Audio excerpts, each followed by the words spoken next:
loud in the chamber, pressure gets colder. Resla walks in, truth riding his shoulder. Here for the shift, tear the mask off pretenders. Beat drop, he's a fucking monster. Cuts through the noise, pulls the lies into daylight. Every move calculated, every word's a fist fight. Building new code, stacking bricks for the future. Turning midlife to gold, cut the chains like a suture. Keeps time as a weapon, each tick is a death note. Lights up the skyline, watch the whole city take note. Not chasing the fame, hit a freeze what's molten. Break open the silence, keep the truth ice coated. No clock to punch, and he's the one who dictates. Every second's a fuse, watch the skyline detonate.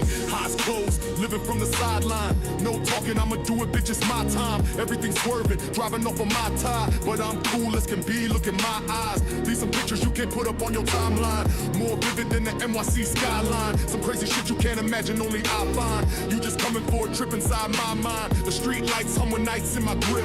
Voices fade out, but the truth never slips. Shadows on the wall dance slow, then divide. I follow where they lead with the calm in my stride. Breath like smoke, but the fire stays quiet. Dreams turn sharp when the silence goes violent. You see a moment, I'm already past it. My mind's a museum and you can't outlast it.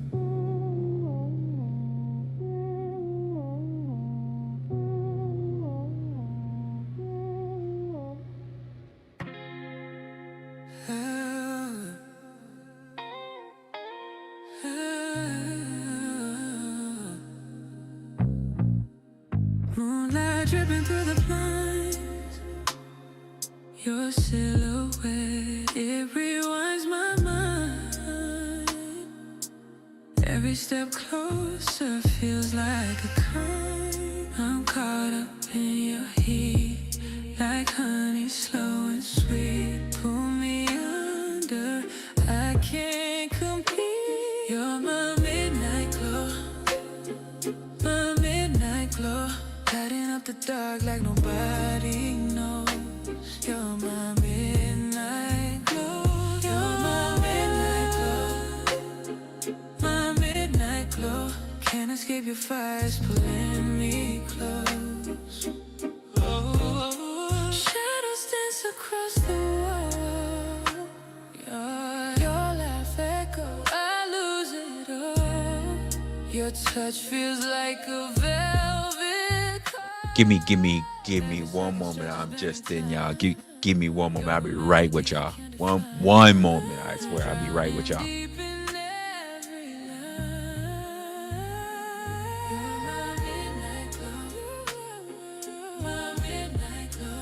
Lighting up the dark like nobody knows.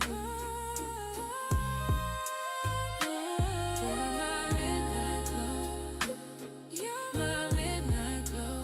Can't escape your fires pulling me close.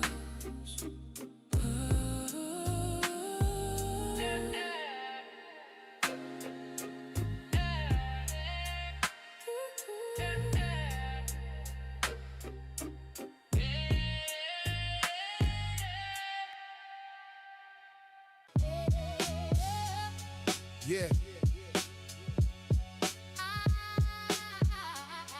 Yeah.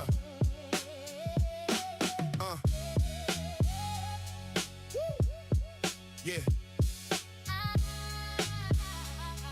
Yeah. Yeah.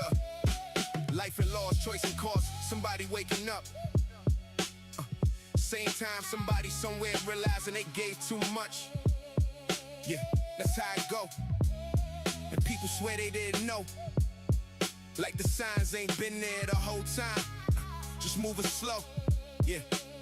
See, I done watch people talk like they want peace. They manufacture confusion just to feel hard to reach. Seen pride where intelligence like a tailored disguise. Whole personality built around never being surprised. Seen people call it growth when it's really retreat. Call it healing when it's distance with a prettier speech. Call it standards when it's fear with better posture and tone. Whole life curated just to never feel fully known. I seen soft people play hard people collapse. Seen men call it logic while emotion leak through the cracks. Yeah, seen women call it intuition when control's in the room. Everybody want the truth until it start sounding like you. This ain't just talk, it's pattern work, it's pressure read. This what people do when they starving but don't know what they need. It's for the ones at the crossroads, dressed in self-respect, still using other people's eyes to decide what they reflect. And what is life? A bunch of versions fighting for air. A bunch of I'm fines piled up in a body that's barely there. A bunch of names, roles, labels, stories people protect. And most of what they call self is just what they ain't questioned yet. Resla is life. That quiet thought that don't leave when the room get loud. Resla is life. That feeling when the truth land and your pride sit down. Resla is life. A mirror with pressure, no filter, no soft disguise. Resla is life. What people avoid when they swear, they self-aware inside. I'm like watching somebody laugh through a life they don't respect. Like I'm just figuring it out when really I gotta get myself in the zone. Hold up, y'all. Almost choice that still haunt you at 2 a.m. Like I could have been that version if you moved before it ended. I'm like realizing too late that comfort got a body count. Like staying still so long you forget what the doubt's about. Yeah. I'm like potential with a shelf life. Windows closing in silence. Like indecisions dressed as peace while your future die from compliance. I'm like every friendship's built on access instead of care. Like people saying I got you as long as it's easy there. I'm like clout in a crisis, fake morals with good branding. Like kneeling to whoever's lit and calling it understanding. I'm like a man with a platform, still unsure who he is. Like a woman saying I'm here while choosing what to spite. I'm like the pause after somebody say that's just how I am. Knowing damn well that sentence usually means don't look too close at this. I'm like A showing up and not a fantasy thing. Like you realizing time ain't rude, it just don't pretend. I'm like every version of you that died from waiting too long. Every door you thought would stay open just because you thought they belong. And what is truth? Not comfort, not aesthetic, not vibe, not a quote you post at midnight just to feel more alive. Come on, y'all. Truth is what survives when the language gets stripped away. And most people ain't Those they just made avoid in what they know the face. Restless is life. Restless is life. Truly want to keep hand in your pride, sit down. A mirror with pressure, no filter, no soft disguise. What people avoid when they swim. They self-aware inside. What's good, y'all? What is good? We are in. I'm a little bit late. I literally got out the train trying to run my ass off to get here in time. Dealing with some really late work stuff, but I got here. I'm a smidget. I'm from the grace period. I'm a smidget, so I did get here. Sorry, I got myself hearing myself because I was running to try to get here. Woo! Sorry, I don't think I really changed out of clothes so quickly for a stream with you guys ever as I did tonight. That was so strange. Look. This is crazy.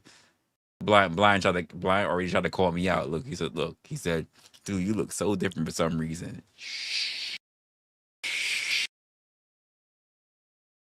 Don't point out how I look when I'm outside of the internet. Don't you dare do that. When I'm outside the internet in work mode, don't you dare try to point that out. Shit, if you thought that looked bad, like you should have seen me like kicking off shoes and shit. Look, my shoe's still here. My shoe's still here. I should have left it at the door. I ran in so quickly that I still have my shoe in my office, and it should not be here. It should not be here, but it is. You know, the left one is in the kitchen. The right one is here in the office. But, you know, we got here. We are here. We are on time. We are changed. We are climatizing. We are acclimating. And we're going to figure out what we're doing for tonight. Even my glasses are dirty because these are not the glasses that I walked in with. Anyway, how you guys have been? And while we set things up, because my other glasses are the ones that are really so until I can see what you guys are doing. How you guys are doing tonight? I know, blind, being the fact that you're in here. I know you. Are you still alive? Because I know you were alive when I was on the train on the way home. So are you? Are you live? Are you not live or whatever? Oh, Snow's in the building. Snow. Hey, baby girl, what you doing here? And then of course we got the Chaos Queen also in the building as well. There are some things that I want to possibly go over, but I think I'm gonna leave it for a stream that's gonna be that I'm thinking that might have to happen for Wednesday.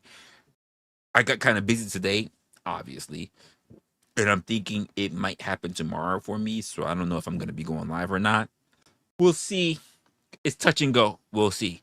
But most likely Wednesday will probably be our next official stream, and I think that there's things that I want to talk about. If you guys haven't already paid attention, let's just be honest. Most of you have not, because you are scouring and scavenging the rest of the internet, because the thing that keeps you going, the thing that keeps you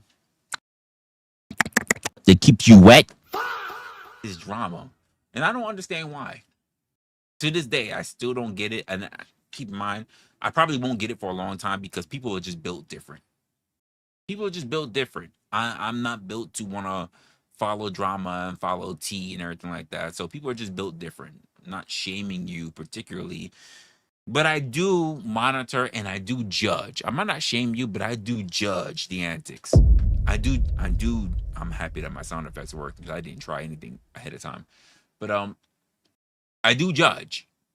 Because I do wonder what are you doing? What do you think that's so great out of following other people when it comes to drama versus the shit that you could be doing for yourself, by the way? Because I think before you think about anyone else, the first person that you should be considering is thyself. Because you can watch all the other people, but if your life is not improving, why does it care that you watch everybody else's life do well? And I've been saying this for numerous years. If you know, you know, because if you know, you've been following me. But if not, I'm gonna keep repeating myself into at least on those particular points, because I'm like, there's so many people that are so invested in other people's lives less than they are in their own lives. Right? Today is gonna be a very winging it, a by the bootstraps. I know some of you conservatives like to say that. Not that I'm a liberal, not that I'm a conservative. I'm actually a registered independent. I know some of y'all don't like that. Oh, you're such a fence sitter. And I just say, better that I be objective than sit there and take the proverbial cock from anyone else. I said what I said. You don't like it? You know I'm gonna say, right? Exercise the fucking X button. So I've been like that for a long time. I've been doing this for a few years now. And honestly, I will keep my objective opinion more than anything else. But if there's anyone that thinks that that's crazy, I was almost about to finish my sentence, and then I just saw someone who literally has the words, "Don't judge me." And I was literally gonna say, as a new follower, if there's anyone that thinks that they cannot be judged, you're not in the right place. I will absolutely judge you. Not judge you on my standard, but just judge you on the human standards of what has gotten us this far as a species, not as a civilization, not as a country, as a species, as you and I being a part of the human race. The reason that we got this far, I know some of y'all, by the way, blind, you also think that I look different because the last time you saw me live, I didn't have as much facial hair going on. Yeah, I didn't have much facial hair going on, so I had to do a shave. Even if I had to do a little 5 o'clock shadow because I had a shareholders meetings today. Not that that's important, but that's why I also look different to you as well. Not only I ran in still wearing attire, but also I shaved a little bit because I had a meeting today. And while they love clean shaven, I told them they'll never get clean shaven, so they were okay with me with a little 5 o'clock shadow, whatever. So it is what it is. Locksmith Jeremy in the building. Let's give this motherfucker a round of applause because he's been fucking missing. So anytime we get him in the building right now, Jesus Christ. Jesus Christ. And he says, looks like a wannabe. Let me put it on screen. Hold on. Because I got to get used to being on StreamYard again. It's so fucking off. look at this wannabe young looking. I'm gonna say I'm not gonna lie, he's a young nigga. Young looking, clean shaven Samuel L. Jackson, motherfucker. Popping in all y'all happy type shit. Oh shit, it's Monday. I totally forgot there was a whole Mother Days that went by. I'm dropping the ball. Damn, that is crazy. Give me a moment, y'all. I was sleeping so deeply yesterday. I totally forgot Mother's Day happened yesterday. You're just reminding me right now. Hold up. Here's what we're gonna do. We gonna do this live.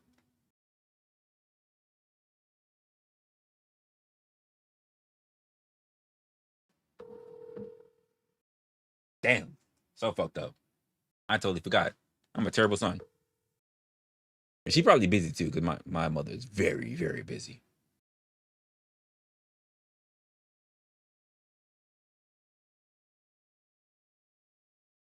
See, told you.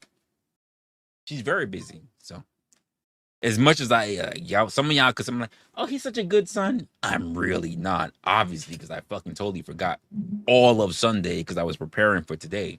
So between me preparing for work and going to sleep and then waking up and doing work, I don't remember shit. So obviously, I'm not the best. Whatever. What was I gonna say? I don't know what I was gonna say because I've been so busy just preparing for today, and today was pretty good. Pretty good, all things considered. I'm pretty damn good. I appreciate those who already been in the building. People will come in, people will leave, and it almost brings into attention as to why we do this all the time. Locksmith, you're in here. Hopefully you're still in here. I don't know. YouTube numbers be fluctuating. I don't know what's true and what's not. So I just talk however I talk all the time because I never know who's really in here and who's not really in here because I can't trust the live count of numbers. I can't. In my mind, the way I'm going at it is that I really don't know what is that people are looking for when they're paying attention to my content, right? And there were so many different stuff. Like I have to learn a whole bunch of new stuff about StreamYard because apparently there's a whole bunch of updates that I have never learned before. And because I've been going solo for about a good year now. And I appreciate like Snow being in the building. I appreciate Chaos being in the building. I appreciate, of course, Blind. I know he was live when I was on my way home. And the problem also is on the fact that so much shit changed around when it comes to the internet streets of the South. But also, you guys at least know me for long enough to know that the thing that I focus on the most when it comes to us as a collective, as a species, is of course human behavior. I've had people, and you guys have noticed it, I've had people come to try to challenge me on what I do know, what I don't know, what I'm qualified for, which is always the last part is very important. What they think I qualify for when they don't even know that I've done the same amount of hours. They don't know. They have no clue if I've done the same amount of hours, but they say, you're not a professional because you don't have a degree. And I go, how do you know? Number one, I haven't done the same amount of hours. And number two, that I actually don't have a certificate at the end of the day. Because to have a degree means that you don't just have the thing that you are specialized at, that you actually graduated within, but it also means that you took a whole bunch of other stuff that were not preferable for you to be able to become an expert in that field. And a lot of people don't really look at that, and I don't judge them for that, but I think so many people will hold so much of a, and I've mentioned this before on stream, even when it comes to the job market, I've mentioned so much about people who just hold so much of a big standpoint, a big appreciation for people who are in debt, than people who are actually doing the things that they need to do and actually being smart, or at least being educated in the things that they're doing. Like, I don't need a degree to be great at what I did or what I'm doing because I did all the work. This is why, to this day, you guys have been watching me. I say, You don't need to. I praise the person who's been on the ground doing everything they had to do to learn all the lessons through the hard not like hard not life, rather than those who went to school and did all their theory and then now they're turning around and saying like I think I'm like there are people who go to school and I know because I've been to school myself. There are those who go to school and believe that the school is the experience, not the experience itself. And I'm just like, you know nothing. You have been taught everything through a book and you have not been taught to deal with people. You have not been taught to be on the fly. You have not been taught to deal with situations that when shit's going wrong in real time. For instance, there are great examples for you guys who are watching. Anyone can watch a video for, let's just say, an active shooter. How many of you are really gonna think about what to do when the shit happens in real time?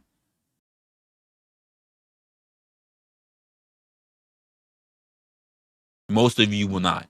The first time I ever got my hands-on experience on things that I've really trained on, like really like disaster shit that I really trained on, not to say it was an active shooter, but the first time I really got my hands on an event, actually it's happened multiple times, but the first time it ever happened when I got my hands on an actual event was during Hurricane Sandy.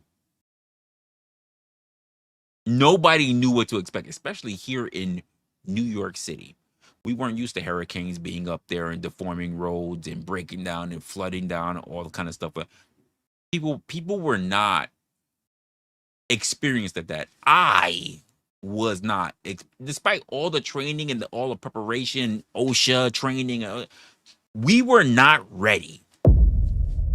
We just were not ready for when it happened. We were at the time when the shit was happening in real time. We were literally scrambling to our books. We were scrambling to our manuals because we weren't ready. Did we know our evacuation procedures? Absolutely.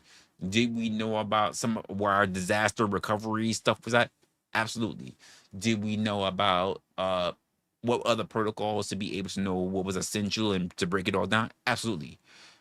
But when it came down to the fact of what do you do when a crisis is happening in real time, you'd be surprised how many people get very stumped in real time. And I can tell you, I had a partner that was with me, and I was like,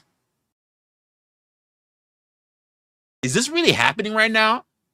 And she looked at me and she's like, I think it is. And I said, oh, fuck. Get the books and binders or whatever that you need. I'm gonna rally the teams. I'm gonna call an emergency meeting. We're gonna make a couple of procedures that need to happen right here, right now. I need you to go get the books and binders to remind me of things that I'm not thinking about, because right now I'm in fight or flight to prepare everybody else, not for me. For me, my fight or flight is to fucking leave.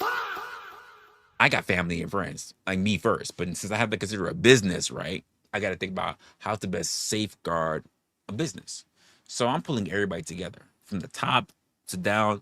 Hey, you, not that important. Bring your ass over here.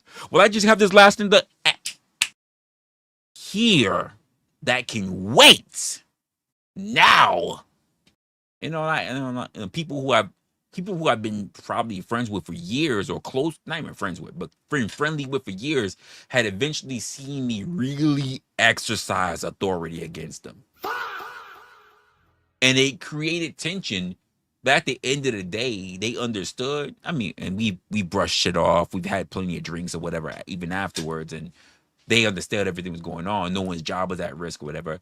But when I think of that, in the totality of how we look at the internet, right? Because I translate a lot of my own skills as to how we see things, even online. There are so many things that happen in the real world, that we let slide, that we would not let happen if it was taking place in front of us in real time in the real world. We wouldn't let it slide. For instance, let me call out even some of you here in the chat, regardless of how you might want to feel about it, right? There are plenty of you that you know from the behavior that you try to distinguish as being you and being authentic. In reality, if you were hanging around friends, colleagues, mentors, they would not tolerate your behavior. They wouldn't. But because it's here on the internet, you think that this is behavior that should be acceptable. I'm going to let y'all sit with that for a moment. As I try to get myself inebriated so I can talk more honestly with you.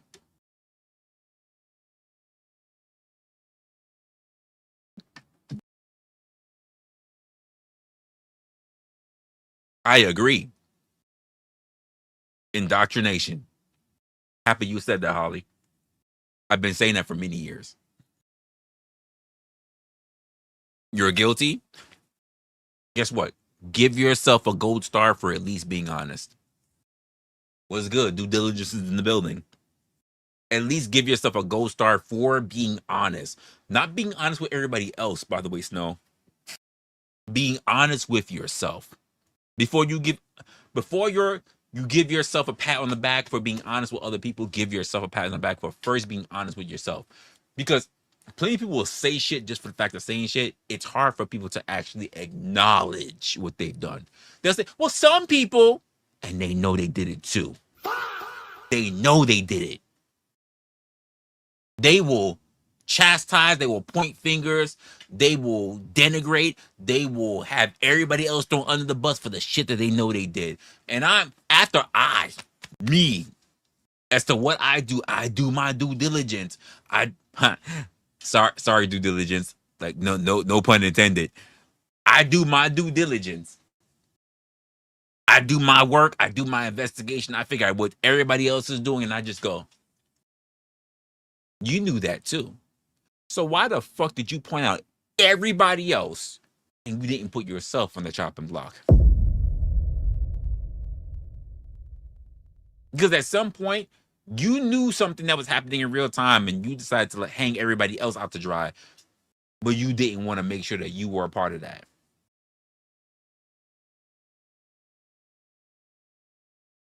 Something to consider. And part of that is also on consequences and also self accountability. You say, hold on, let me scroll real quick at it. Y'all moving up on me now. Oh, KM's in the building. What's up, KM? Is it safe today? This is the internet. We never know if it's safe. We never know. This is the internet. This is the place where ladies let their hair down and men let their balls hang. This is the internet. My job, my role, my responsibility is to remind people that just because you think that your real name is not on the clock no more doesn't mean that your real behavior should not be cataloged. That's my responsibility. My responsibility is that we need to have conversations that make you think about your own actions and say, why, when you're on the clock, why, when you're worried about getting a paycheck, you're not nearly as much of a piece of shit, scum of the earth, motherfucking should have been swallowed instead of fucking impregnated on the earth. Why do you choose to be that person when you could have been the actual person that other people might want to be inspired by, look up to, be a mentor to, be blessed, be praised? Why do you choose to be the worst of the worst instead of being the best of the best? Why? Why do you choose that? It's so easy to see the difference, the distinction between both paths, and yet you choose, you actively, willingly, and knowingly choose to be one thing versus the other. And those people have no sympathy from me. None. None. Zero. Zilch. Mama, Crazy Cam, write this down because I've been saying this for a long time. I feel like this needs to go on a mug or a t-shirt or something. Nada, none, zero, zilch, zippity doodah. Be sure to add the boom right after all of those. That needs to go on like on a hoodie or a t-shirt or something. You deserve nothing. You deserve no sympathy. You don't.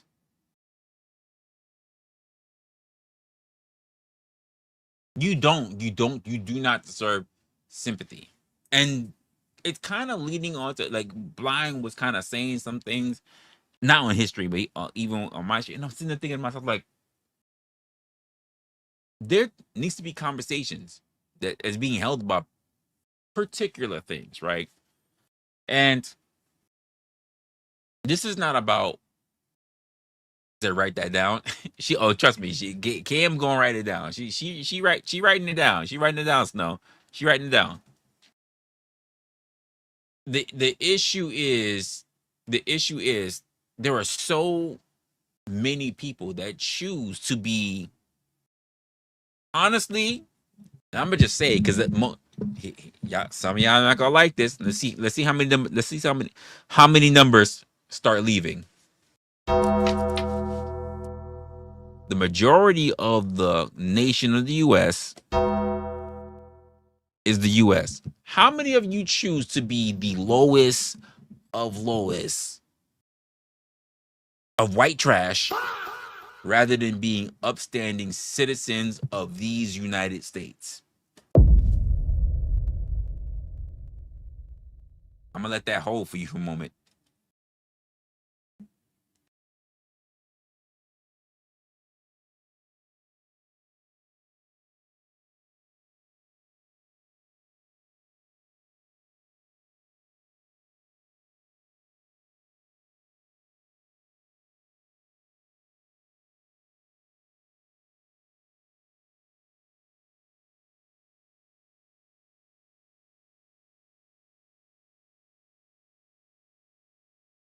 Now I get it.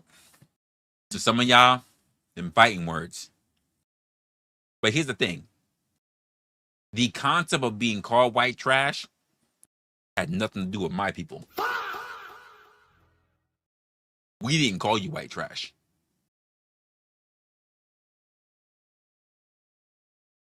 Cam said it, white motherfucking trash. Now keep in mind, I'm gonna put it out there, and I know people are gonna look at him. He a racist. He a racist. I knew it was gonna come down to the point where he's strictly a racist, and everything is about being racist, and everything was about the behaviory of slavery, everything. Because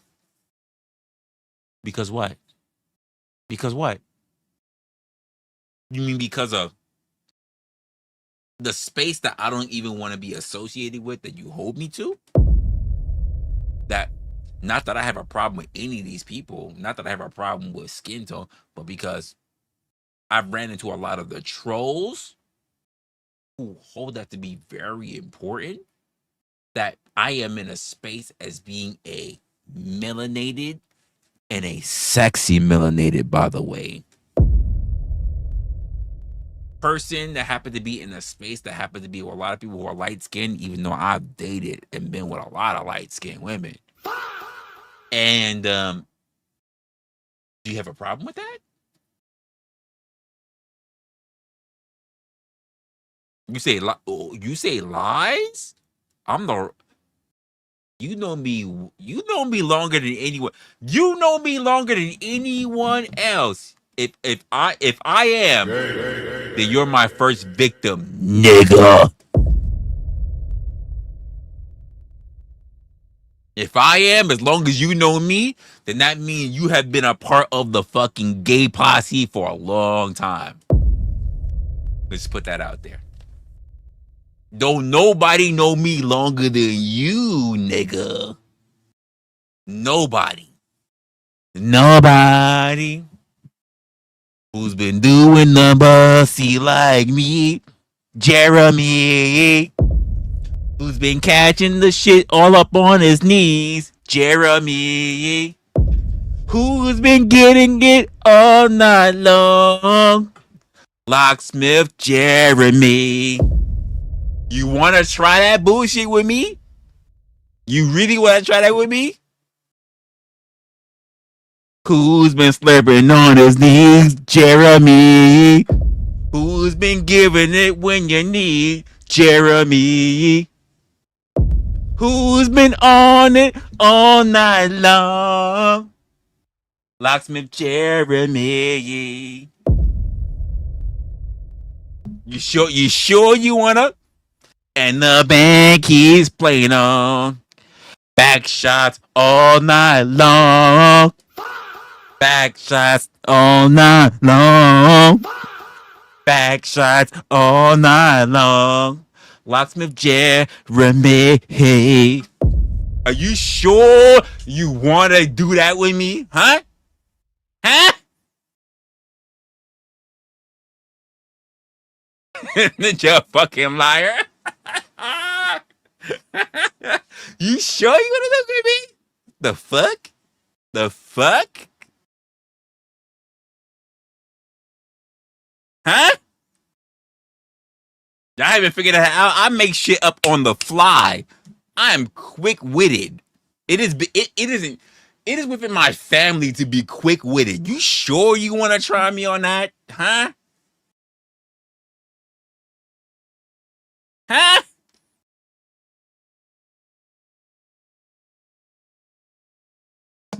Did I not say earlier I am working on getting inebriated so I can be out of work mode? You sure you want to fuck with this? Huh? Perfect song for him? Damn. Damn. She's that perfect song. God damn. Becca in the building. Becca, where you been at? What's good, Becca? Becca, you walked in at the right time. At the right time. Everybody singing. And the band keeps playing on. Well, come on. Nobody, baby. Don't do it. Don't you fucking do it. Don't you do it. I've been in the what? How long I've been live now? I've been live for 40 minutes. So I've been home for about 50 minutes now. I've been home for 50 minutes. Let's say 53 minutes I've been home now. You sure you wanna you gonna pick this with me? Huh? Huh?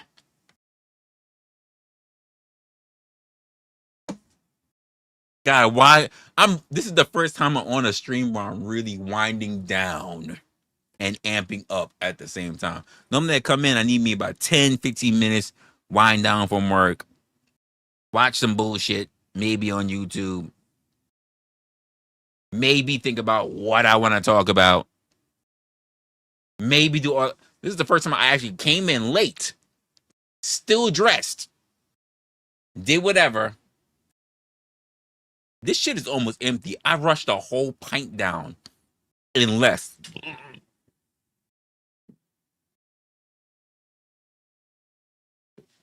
about less than 40 minutes. Just so I can be on par with all of you.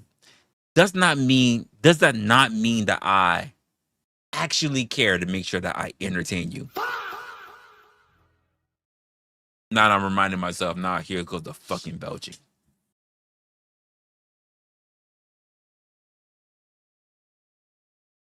I'm not gonna excuse myself. You excuse me. I'm live. You say, excuse you. Why don't you? In fact, when I sneeze or if I belch, you know what you should be saying, KM? Bless you. That's what you should be saying. Bless you.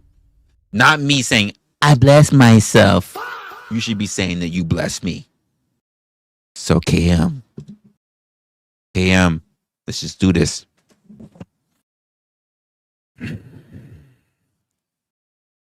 Bless me.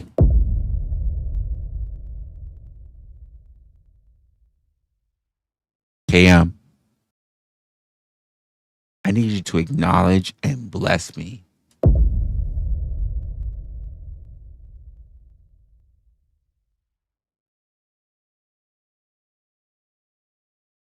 KM, crazy mama, bless me.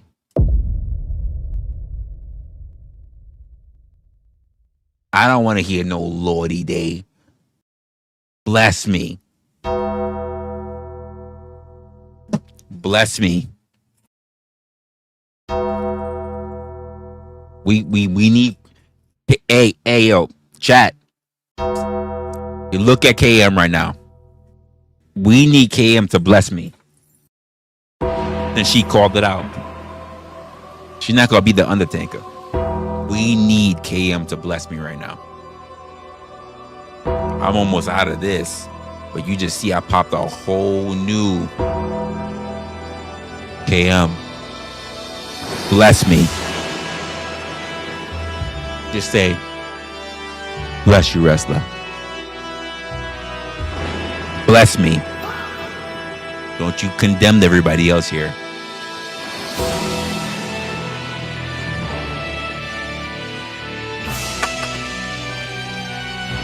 Bless me, KM. Bless me.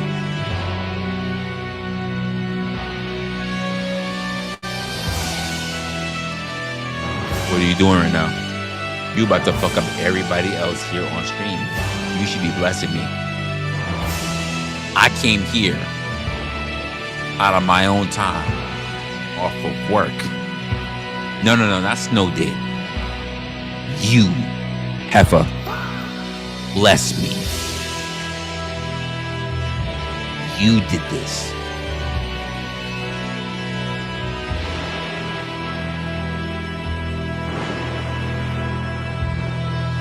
Acknowledge I came here late. I ran in my hard bottoms. Yeah, it's still here.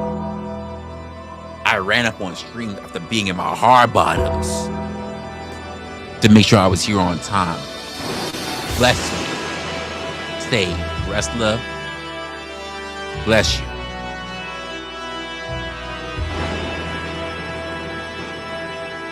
I don't care what anybody's saying. They didn't turn around and say that. Bless me.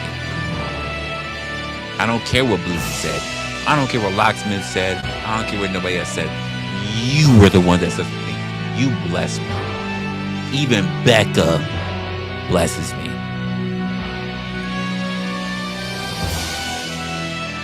Acknowledge me. Acknowledge me. I come over here and I try not to do anything stupid and I fucking entertain you. Are you not entertained? Are you not? Yeah, that's what I thought. In Jesus' name. In Wrestler's name. That's right. That's right. That's fucking right. And guess what? I'm not the extra you wanted, but I am the extra that you deserve. And don't you fucking forget it. I'm not the extra you wanted. I am the extra you deserved.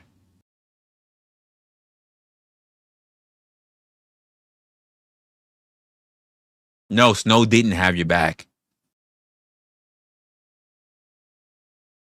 Snow did not have your back. I'm not giving her grace. Because KM started it. Do you know what the name of the stream is? FOAF. But it also has a dash IO.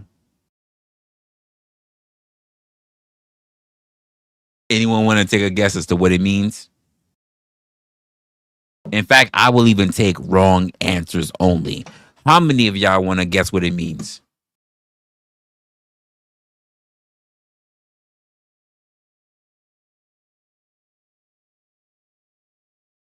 Oh, but there's a dash. There's a dash in that, which means there's extra to it. So which one is it? What is it? What does it mean? Does it really? Does that? What does it really mean? Since you see there's more in that, it's FOAF dash IO. What does it mean?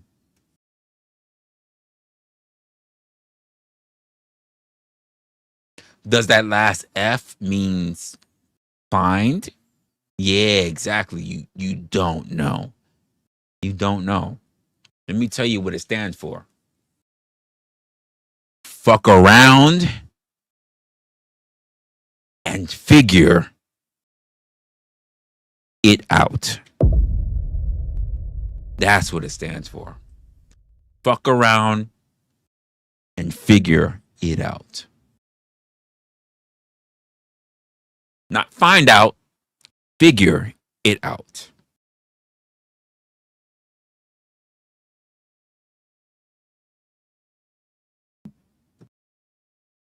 I know. Not as romantic as you wanted it to be, right? No. Fuck. Whatever. Whatever the hell it is. I don't know. I don't really do acronyms like that. I really don't care. But fuck around and figure it out.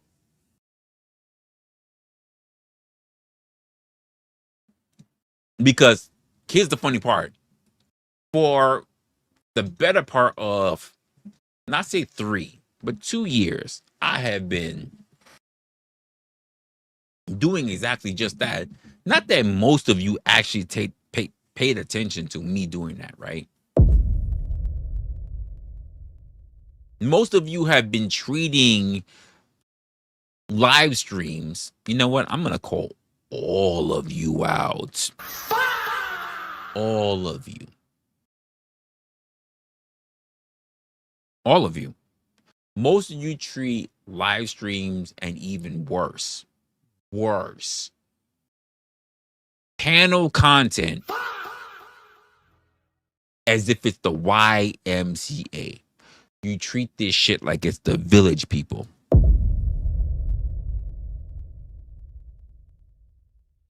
And I've been saying this for well over 2 years. That's not my content. If there's anyone here who is out here playing the Linkin Park music, somewhere I belong, I have not been putting that out here for you.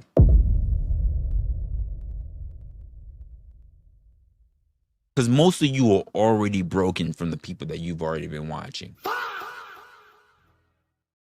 Most of you guys, I want to heal, I want to feel like I'm close to something real. I want to find somewhere I want it all along. I want to heal, I want to feel like I'm close to something real. I want to find somewhere I want it all along. Somewhere I belong. And that's not my fucking platform. And I've been telling you this for a long time. You fit or you don't. No ifs, ands, or in between. I'm not here to help you heal, by the way. I'm not. I'm not here to help you heal. I'm not here to help you do anything outside of you thinking about what you do. No, I'm not sure that you do. I'm not sure that you do. And I'm not sure that a lot of other people who sit there and watch a lot of other creators also do this. I me, Wrestler, treat other creators accordingly, even those who claim that they're really close to me. I do. I'm not really sure you guys really treat creators appropriately.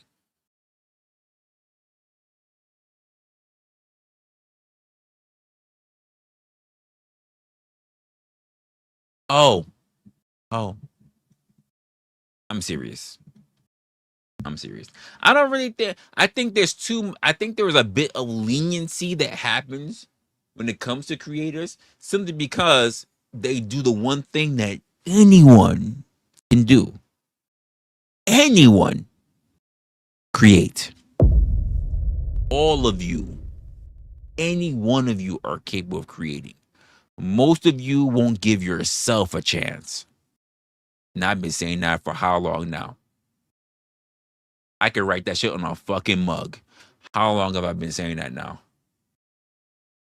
I've been writing that shit on a mug, on a t-shirt. In fact, I've been saying, don't worry about everybody else. You just worry about being you. Hold up. Hold up. Hold the fuck up. How long y'all been seeing this? How long y'all been seeing this? How long y'all been seeing this? Be you. Be you. They'll adjust.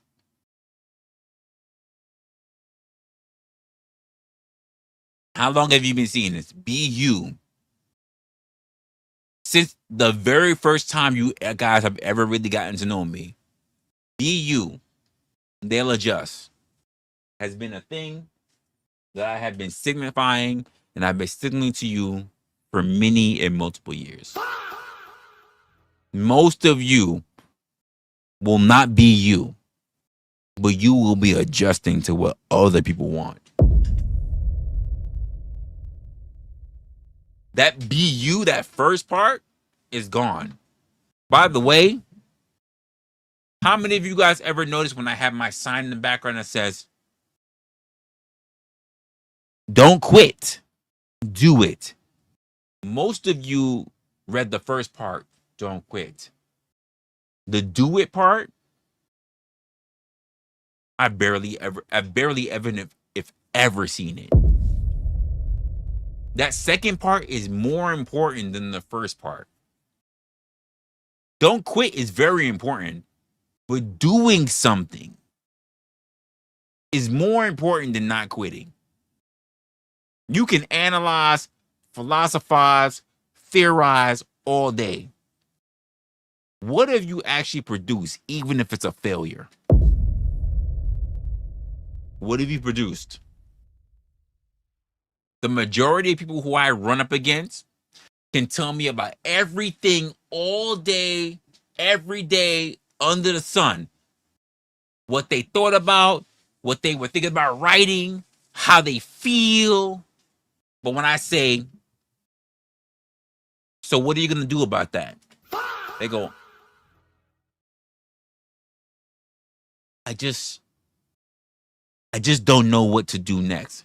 By the way, good position to be in. Good position. But unfortunately, it is a position of stagnation. Because you'll always be sitting there like, what should I do? But you're also afraid of doing this one thing that's very important. Doing it knowing that you're about to fuck it all up. Most of you are not ready for that.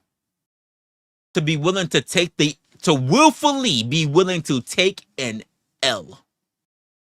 Most of you are not willing to willfully know, I don't know enough.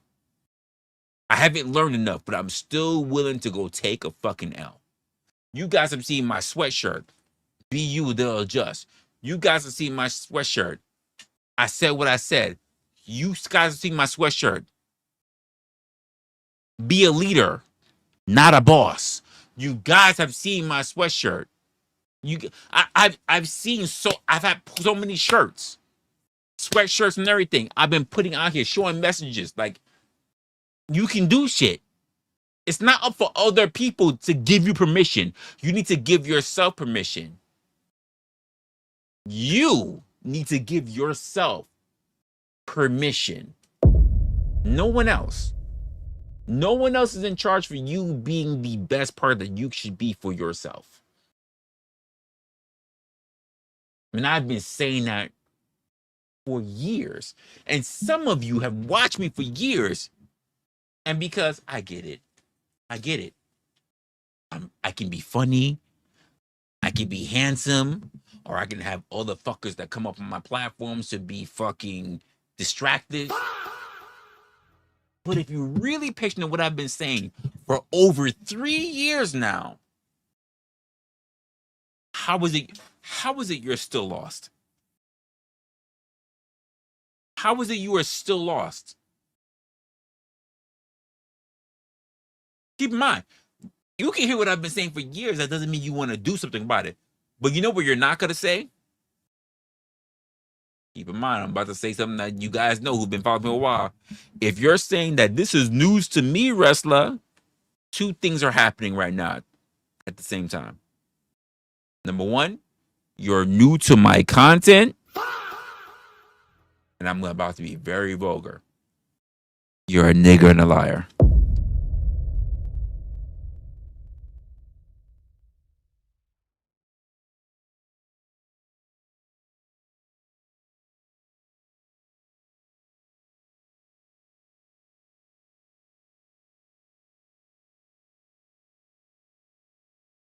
I know some of y'all might feel, which one is it though? I know some of y'all might feel a way about it. Which one is it though? Either you have not been paying attention, you heard it, and you willfully chose to ignore it. Because I've been saying it for a long time.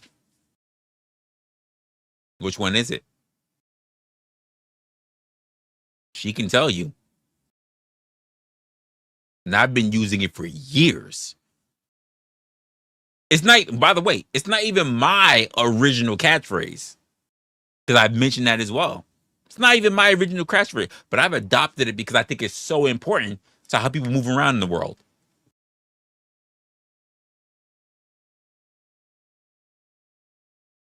So which one is it? Are you trying, or you just want to feel good about the aspect of people thinking that you're doing more than what you actually are?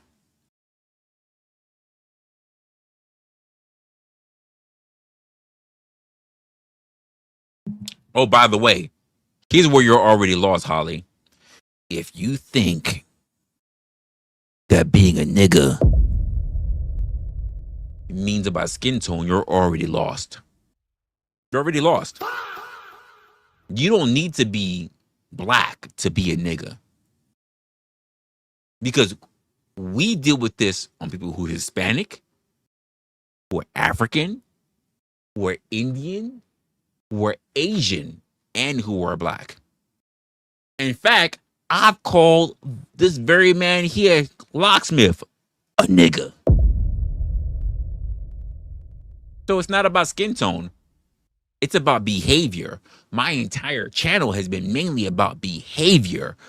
So if you can't figure out the behavior, if you think that you are fucking safe because of your pigmentation, you already lost.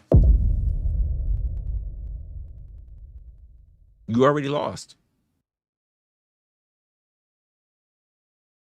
There should be a whole new song being made. You a nigga or nah?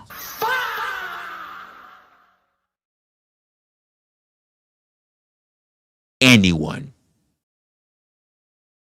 The fact that you think that anyone can't be one is amazing.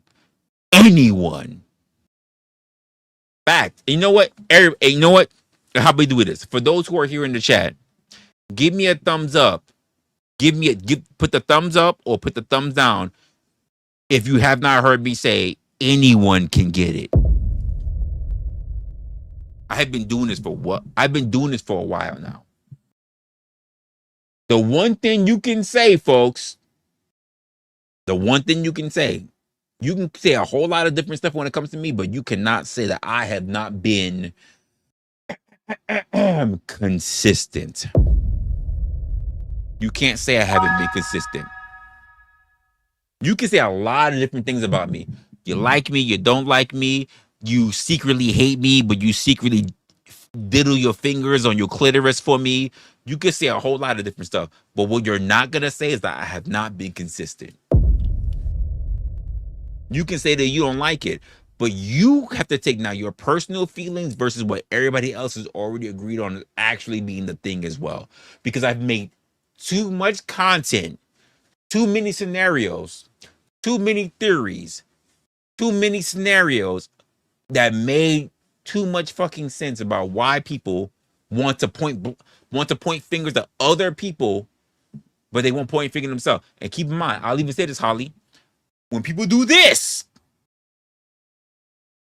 how many fingers are pointing back at you?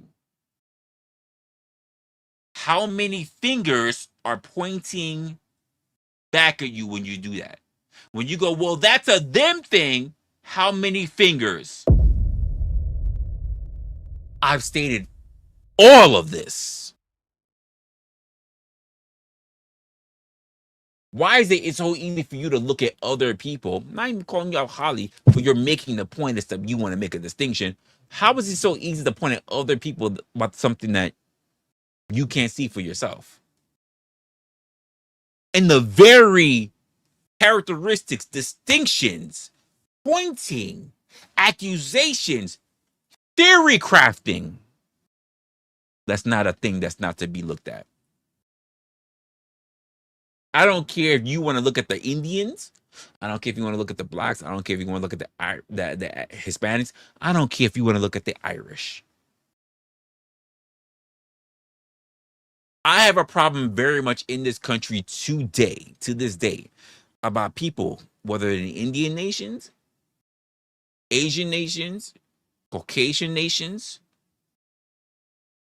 who turn around and look at us, Hispanic nations, by the way, who also turn around and say things like, me no black. Who turn around and go, oh, I like black people if they're good people. What do you mean if they are good people? What do you mean if they're good people?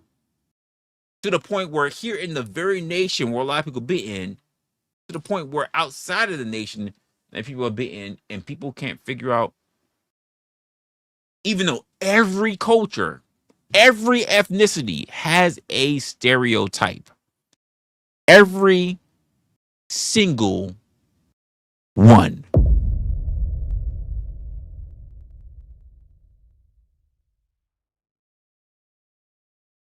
The fact that you asked this lets me know you're not paying attention. You're not paying attention.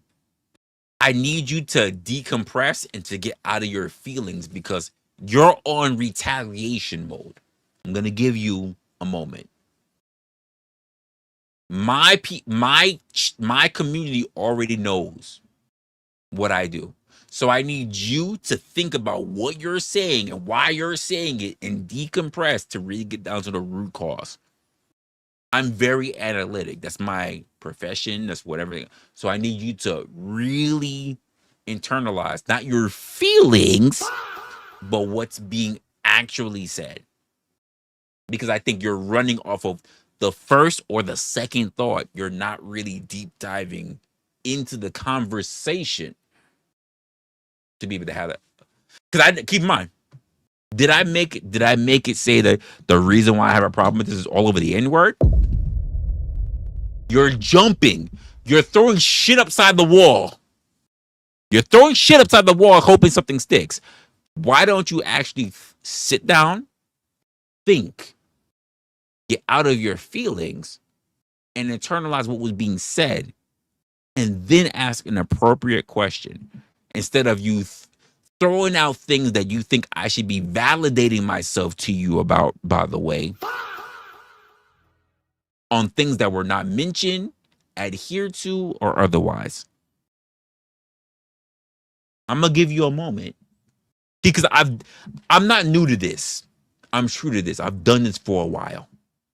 I've done this for a while. I've done this on the internet and I've done this professionally.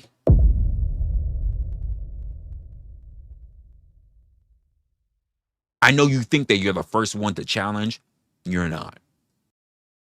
I even started out very early in this very stream talking about people know me from the Panelverse, right? Which are heavily, predominantly white people.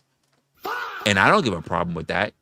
But do you not think that a lot of people I've had to come up against me to say a whole bunch of different shit, from Christian nationalists to everything else, and I haven't been able to talk, converse, and convince my way with them to understand where their points are or whatever. And at the end of the day, they're like, honestly, wrestler, you're more than what I thought I was. I just realized that a lot of times, a lot of what my people are people that just have a problem with race. You're smart. I'm like, I don't need you to tell me that. But like, no, you're really good at what you do. You talk about what you do. But you know what I realized and I appreciate about you, wrestler, is that you're in a space dominated by white people, in a space that you say that you don't even care about being the fact that that you're a black person around white people. It's the fact that you say, I care about what you think. I don't care about what you look like. If you think that I haven't taken my fair share of white women down, you are absolutely insane. And even when I've done that, I'm still, the majority of women I've still taken down are Hispanics. And I am currently, in case you was wondering, I'm with a black woman. So, like, I know people like, they like to jump and throw shit everywhere and throw all the fucking, the bows and the arrows to try to land shit everywhere.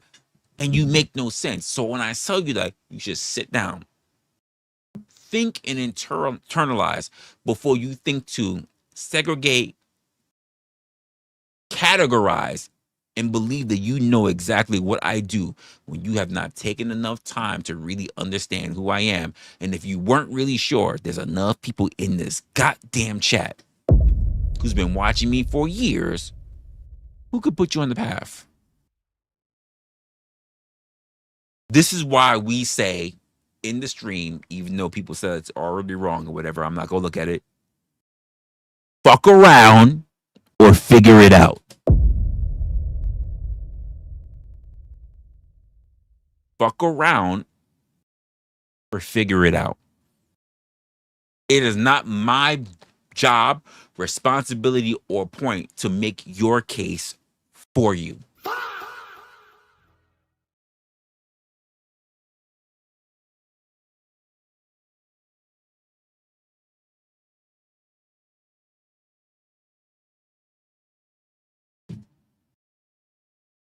I know.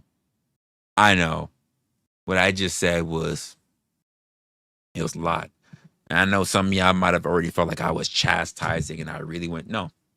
This is the point of the stream that I generally don't do on most of my other streams, which is really go in to have to educate somebody. But the point that they were making was points that we made with so many people.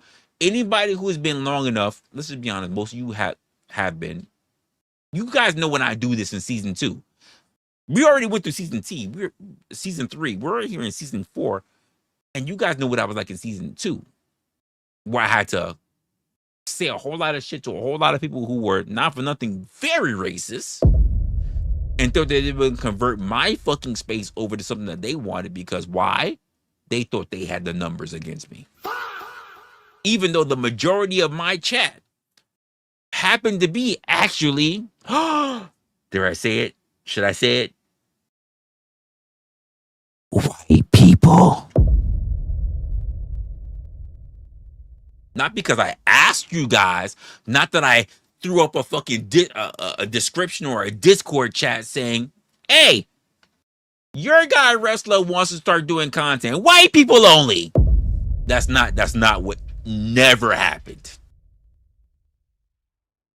And if there's anyone that think that they can prove it, do me a favor. Show me. Because I think the rest of the chat will turn around and say you're a liar and a ninja.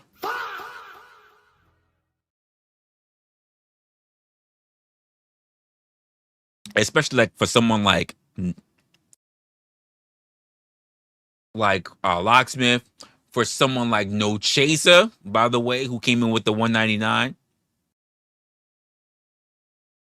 Facts. He black. I come from black spaces. And yet even the majority of people who watch me are white people. And I never bother them over that. I never care. People are people. People are people. Now, my question is to so many other people that have so much other things about when we have to mention the most differences between ethnicities, because it seems to be still something to 2026 that we still have to go through. Why do you still have a problem with it? Why do you feel the need to distinguish so badly? Because I still get that.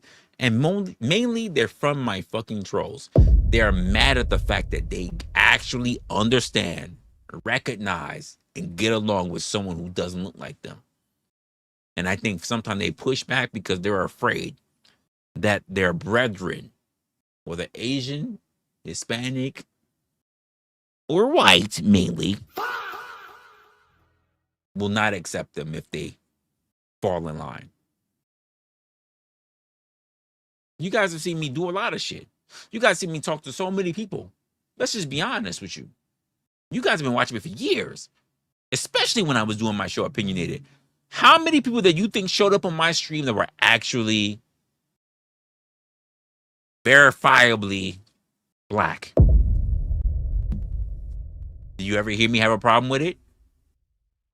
Ever hear me have a problem with it? They would be off camera, on camera, claiming to be intellects, to being slow, by the way. Ever hear me turn around and say they were not welcome? Hands up. Don't shoot. Ever heard me say, I can't have you here? This is a black conversation only. In fact, I have not had a black stream at all. But if you go into my catalog, it was a live stream where it says, why do people think that white people can't experience racism? I haven't had a Mexican, or rather Hispanic, or an Asian, or a black stream, or an Indian stream about that. The only stream that I got shit ton of controversy in my early career was about why do people think that white people cannot experience racism? And I got so much bullshit about it that I never did any other streams, any other ethnicities, but mainly because I don't have a shit ton of other ethnicities who watch me. That's why I haven't done it.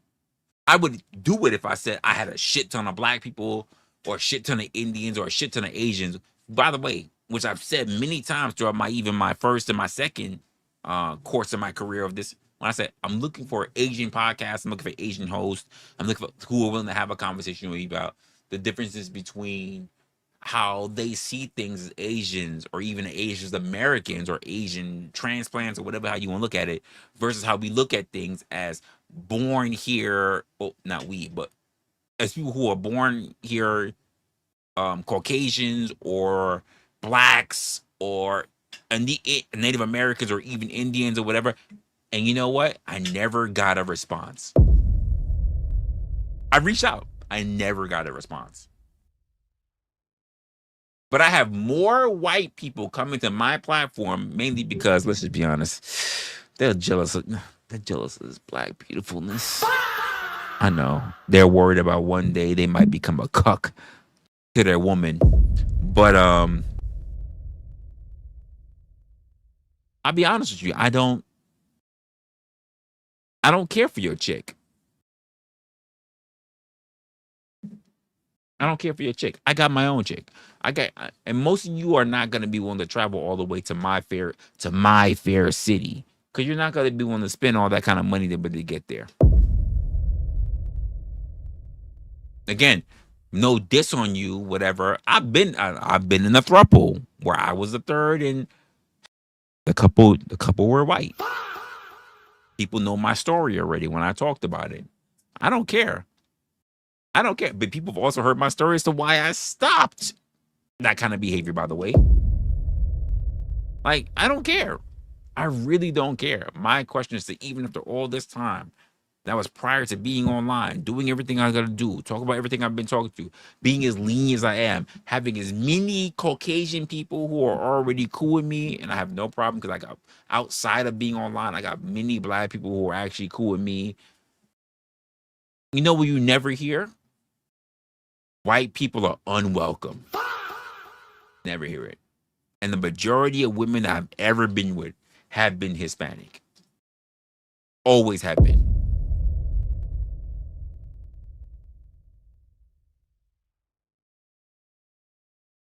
Now, I can get around the fact that people don't really like what happens or what really goes about or what takes place or what they think of the difference with or who they think is better than who. I'm like, you're still gonna have to prove that at the end of the day. Because I run into so many white men, by the way, especially online. This is the shit that really is appalling. I run into so many white men who are online, even when I talk to them, say in the internet cafe or whatever.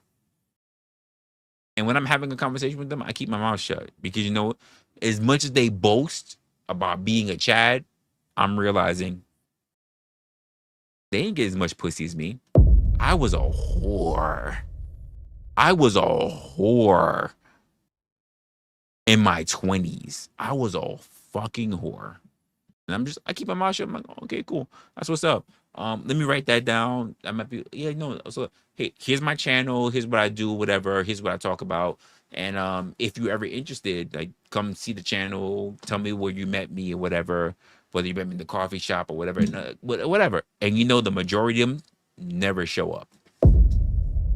You know why? Because they don't think I'm worth seeing anything, and that's fine with me because it also means that they don't have to put out the fact that, let's just be honest, they probably being cucked and put that on the internet.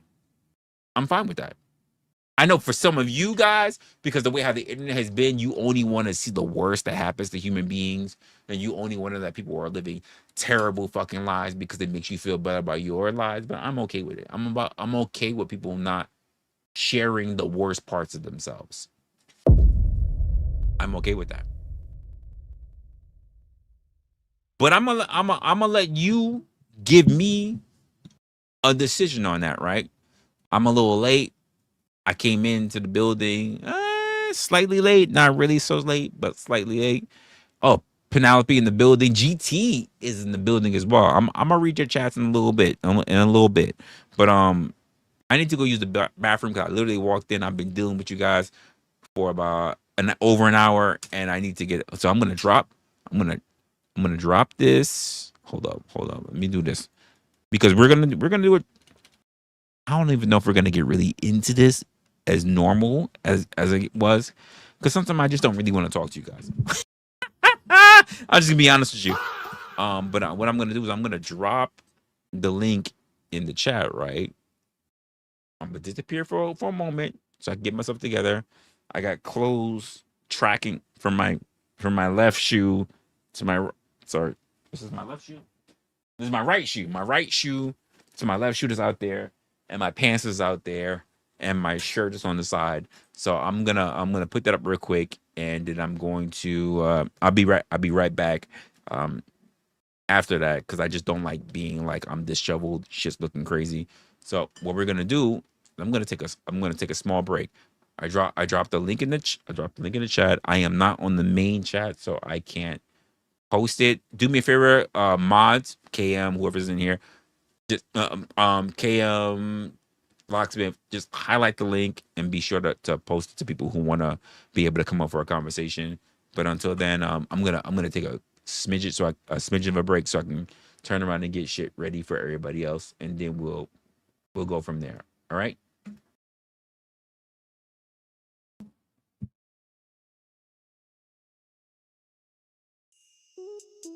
My mind is telling me no, but your authority telling me yes. Baby, I don't wanna hurt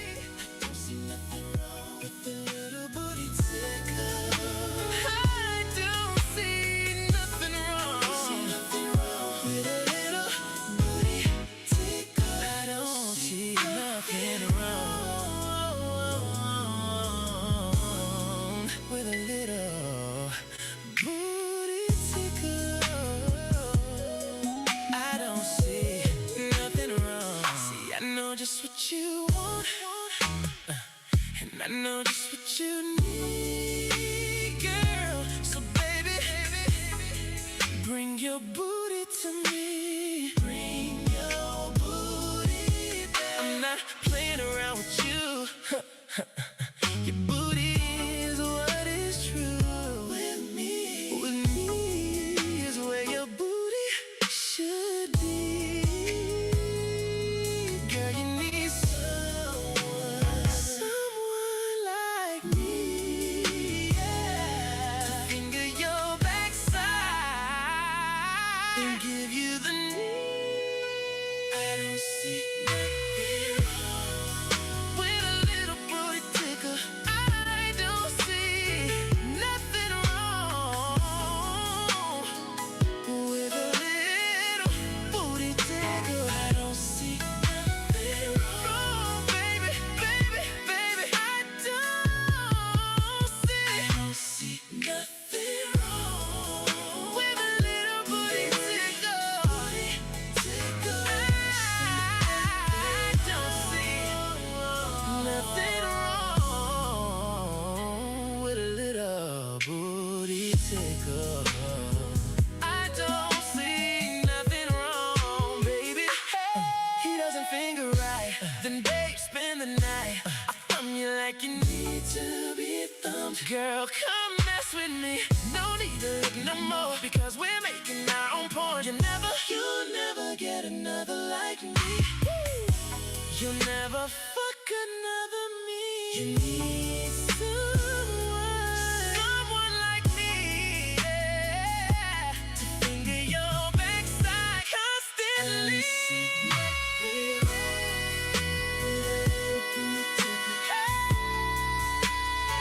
Ain't nothing wrong with a little booty tickle. I don't see nothing wrong.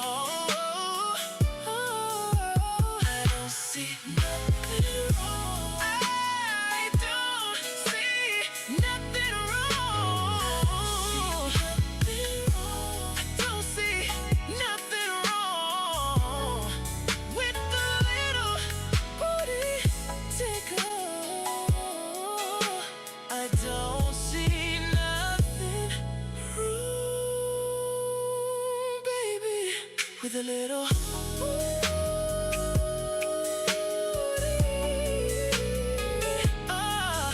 Alright.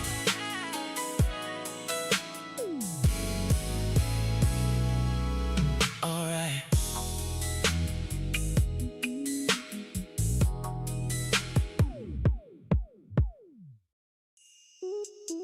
My mind is telling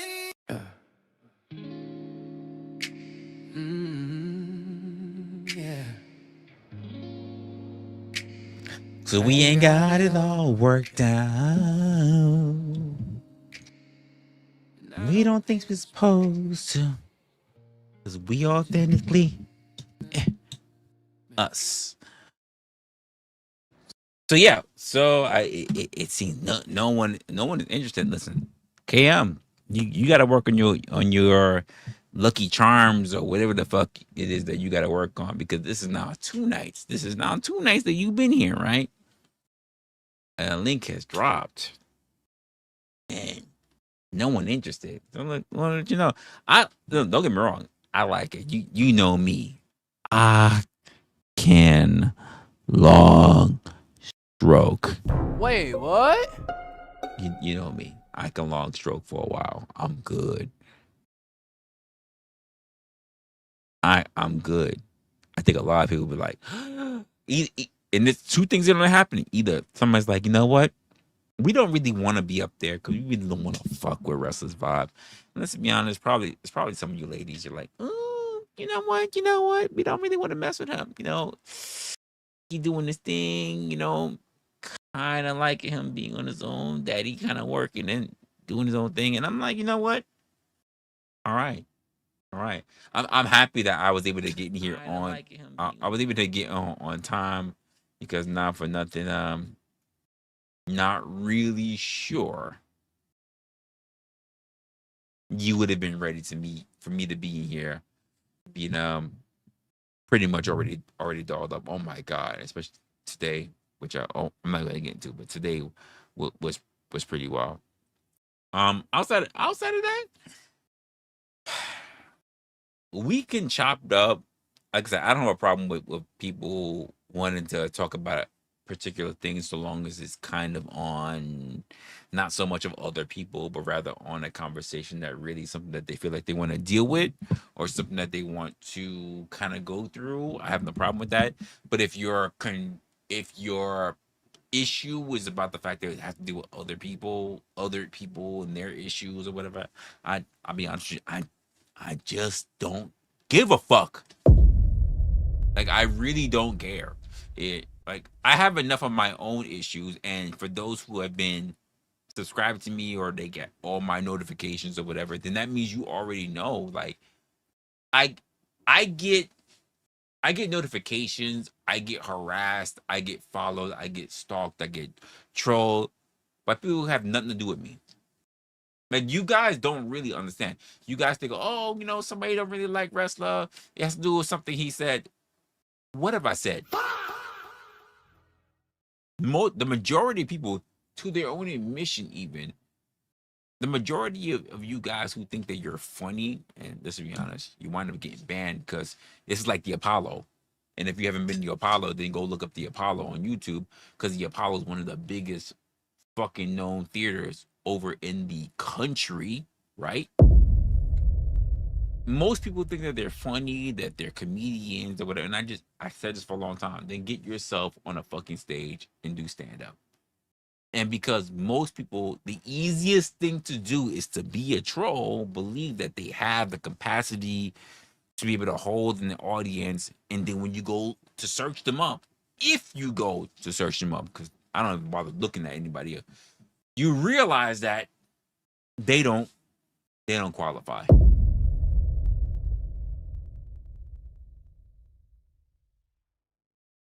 They don't qualify. And because they don't qualify, I'm just like, honestly, because you guys know me. You know me. Anyone who does things a particular way, or anyone who I like to give the benefit of the doubt. Let me do this real quick, because we got a few people that's watching this, right? Let me ask you this real quick. For those who have been here long enough, you don't need to say anything crazy. You don't need to go look for emojis. Just do me a favor. Type in a one in the chat. I don't have a big following. There's no hundreds of people right now watching me live. There's no thousands of people watching me live right now. But do me a favor. Type a 1 in the chat. Just simply this. Just simply a 1. Great example. I just put that right now. Drop a 1 in the chat if you've ever heard me say, and when I deal with people, doesn't matter who they are, I give them care, mercy, or grace. Type of 1 if you heard me say any of those 3 things. If I've given them care, mercy, or grace.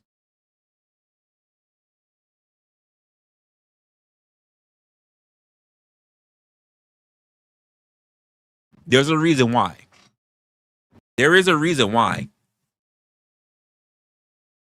Now, I know some of y'all feel like, I can only type with my right hand, so I can't really reach the thumb over to the left side of the keyboard so I can press 1 so I can say that and I'm like, some of y'all, I'll be honest with you, you're lazy, and I'll be honest with you, you're not gonna make it where you need to make it. If you can't follow the most simplest of instructions, you're not gonna be able to make it for your long-term goals. I'm gonna be honest with you. You will spend your time going out of your way to watch people, but you can't even follow the most simplest instructions because you believe that you're more important than who you are. People are already gonna take issue. Let me do this. Let me do this. There are plenty of people who are already gonna take issue about what I said, but there's nothing that I didn't say right now that's not true. There are people. I was just listening to you, wrestler. But when I said, hey, in order to make sure that we are all on the same page. This is why people are leaving my chat right now. I'm looking at them now. I'm watching the numbers drop. Not that I don't care about it, because here's the truth of the matter. They wouldn't leave the chat if I was over 100,000 subscribers, or if I had over 100 people watching me. So they believe by leaving, it affects me. Here's the thing that they're already fucking up on. I've done this shit when I've had 0 people watching me for over 2 hours. What makes you think you're making a difference? I have said these kind of things and ran these kind of streams with less than 3 people watching me. 2, 1, 0 for over 2 hours running a stream, me being who I am. The only difference is that whether I wanted to troll somebody or not. If they wanted to be the type of person that wanted to troll, because if they weren't and they just asked questions, I engage with them. Anyone who's been watching me long enough know that even if I have very low people in my chat, I'll sit there and not have a conversation with them.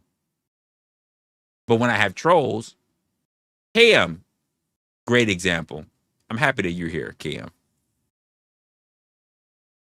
Because you said, I think even in the last stream, if not last stream, in the stream before. Before I block somebody, do I just simply troll them? People who want to come in and they think they control, what do I do, KM? You've been watching me long enough. Do I simply troll people?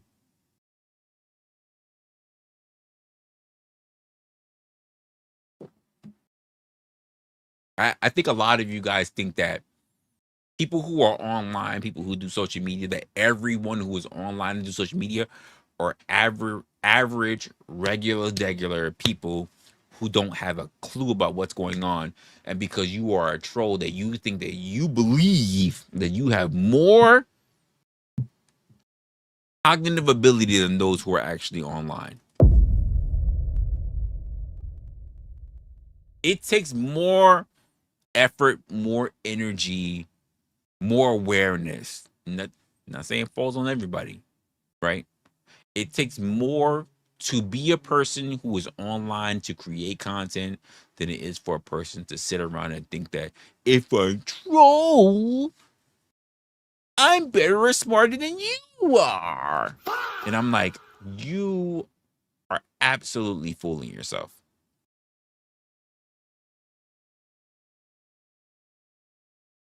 I will tell you, look, another original thinker, folks. Another original thinker has been here watching me for at least a year. Another original thinker. And I said the same thing all the time. If you don't want me drinking a particular thing, I don't ever hear recommendations. And I also don't see a donation. I don't see recommendations and a donation. So that means I'm going to drink whatever the fuck I feel like drinking, because it seems like this is what I am comfortable drinking and you can't afford to give me better. So who's the one that seems like they're not within their comfort zone? Is it me or is it you? I'm comfortable. I'm comfortable. It seems like you are not comfortable. This is why I laugh. You are not comfortable with what I'm drinking. You, we got to do the soldier boy. You are not comfortable with what I'm drinking. You want me to drink better, but you won't give a recommendation and put up a donation for me to be able to get that. So I don't want to hear nothing. I don't want to hear shit from you. Because the truth of the matter is that if you ain't got it, I don't understand why you talking. You ain't got it. You don't even have enough to enlighten me to go check out the penguin piss that you want me to drink. And I said that. Penguin piss.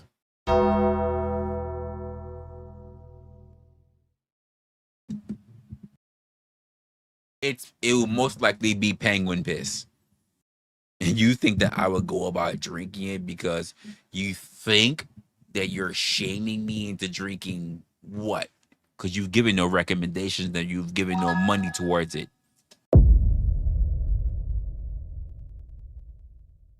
See, at least when I drink the shit that I drink, when people even have a problem like Foster's, right? I've given all the reasons why I drink it. Locksmith already he's dropping at $2.99. I don't know why he keeps paying attention to KM and taxing me for the year. Like, you're not gonna get anything back from that, right? He's taxing me because KM taxes me. But you said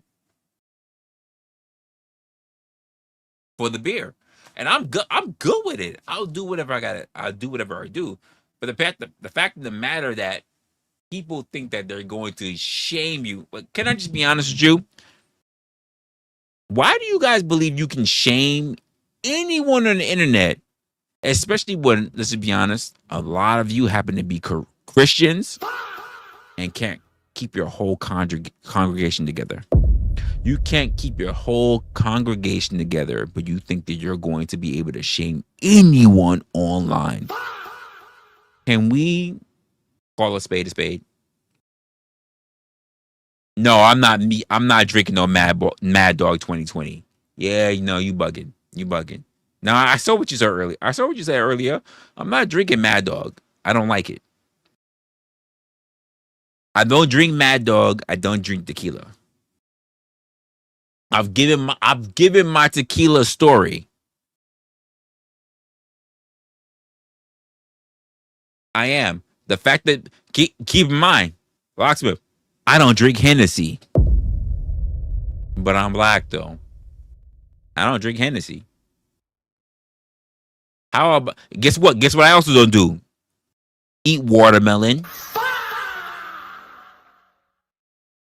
Go figure. You know what I also don't do? Drink grape soda.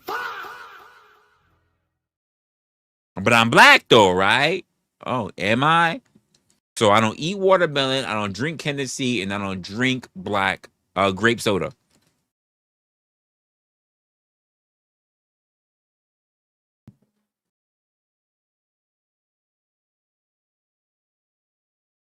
So what? Oh, don't get me wrong. I like fried chicken. I don't eat it all the time. I don't eat it all the time, but I like fried chicken. But I also stay away from Popeyes. You know what? You know what's fried chicken I actually do like a lot too? Korean. I like Korean fried chicken. I only got one friend who's Korean. And if she ever throws a party, which is maybe like once or twice a year, she knows she'll call me like, "You gonna come over?" And I'm like, "You know, the only reason you're gonna get me to come over because she makes really good Korean fried chicken, and I know that because the one who showed her how to make it, and I met her mom, is her mom. Her mom taught her how to make Korean fried chicken. So because of that, that's the only reason I'll show up. Outside that, I don't give a fuck about her Asian, Indian, fucking white friends. I don't care. I don't care. I'm in a relationship. None of these bitches are gonna get pregnant. None of them are. None of these heifers is gonna get pregnant. So why do I care? Korean fried chicken is really good. Her mom, outside of my Japanese ex, her mom wants to know if I will ever hit on her daughter. And I'm like, I have hit on your daughter. But she's more worried about what your husband thinks. I don't think he wants, not more than think. I've never met him, by the way. But I don't think he wants a ninja baby. And if he did, he would want me and her to move over to Korea. And I'm like, no. But I like Korean fried chicken. Korean fried. I've had multiple versions of Korean fried chicken. I've always liked it, but I love black fried chicken. I know for some of y'all think that yeah. For some of you, let's just be honest, racist motherfuckers. You believe that that black fried chicken is Popeyes and KFC. You have no idea what black fried chicken is. Let's be honest with you. I can say, listen, if you don't like it, it is what it is. But the majority, if no chaser is not in the building right now, the majority of you are fucking white. Oh, somebody just dropped already. Somebody left already. So I don't like this. I'm leaving. I don't like the fact he's calling out. I don't like the fact he's calling out my people, which happen to be the most of you, by the way. Can we just keep it a buck for a moment? The majority of you think that if it's not Popeyes or KFC or Kennedy Fried Chicken or Roy Rogers is no longer a thing, so most of you believe like fried chicken is just those three things. You never think about black people actually making their own fried chicken. Like black people, if they want fried chicken, they have to go out to go buy fried chicken. They don't make their own fried chicken. And I'm like, do you know how stupid you fucking sound? Especially when you guys go to a Waffle House or a Denny's or whatever, and you know who's the majority of people who's making your fucking chicken and waffles, by the way? It's black folks. I know you want to believe based on the most recent thing, it's all immigrant in fucking Mexican people. It's black folks. Indian and Mexican people are making a lot of foods in a lot of different places. But who do you think is giving you a lot of your recipes and making sure it stays on point?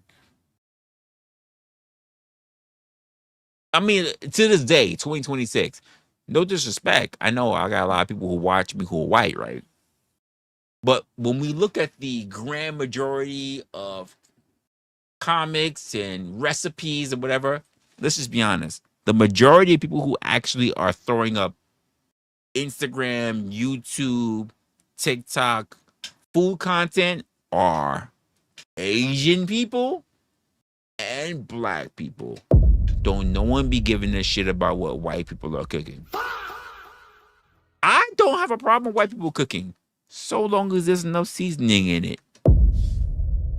But that's not the majority of people who are being followed. I know some people just said, fuck you, wrestler, I'm unsubscribing, but like,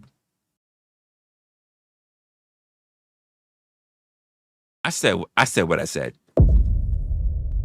As a person who sits there and subscribe to the majority of his content is probably either young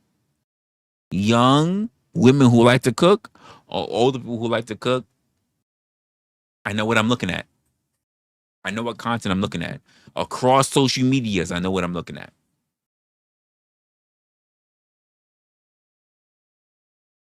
I know what I'm looking at. And I mean seasoning, folks, outside of salt and pepper.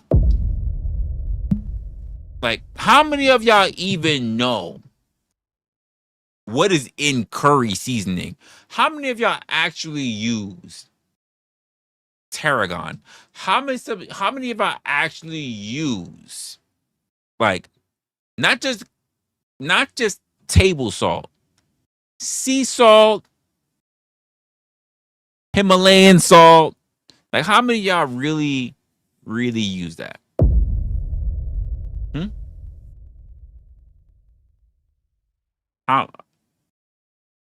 I'm not judging. How you do your household is how you do your household. It's got nothing to do with me. I'm telling you that there has been no woman who has lived with me, who has been with me, who has devoured my food, who did not love it. None.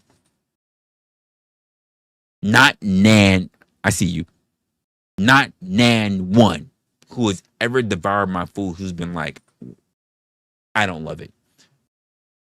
And I said this for so long for you guys. That's the way my grandmother taught me. She said the best man for any woman is a man that don't need one. I've been cooking. I've been cleaning. I've been cooking. I've been cleaning. And I've been drinking. I've been drinking for a good portion of my life. And I've never needed any woman to supplement for that.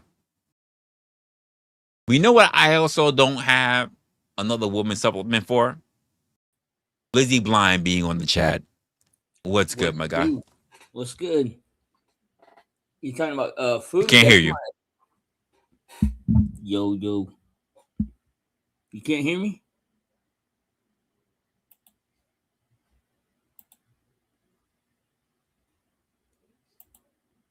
Can you hear me in the chat? Now I can't hear you. The fuck?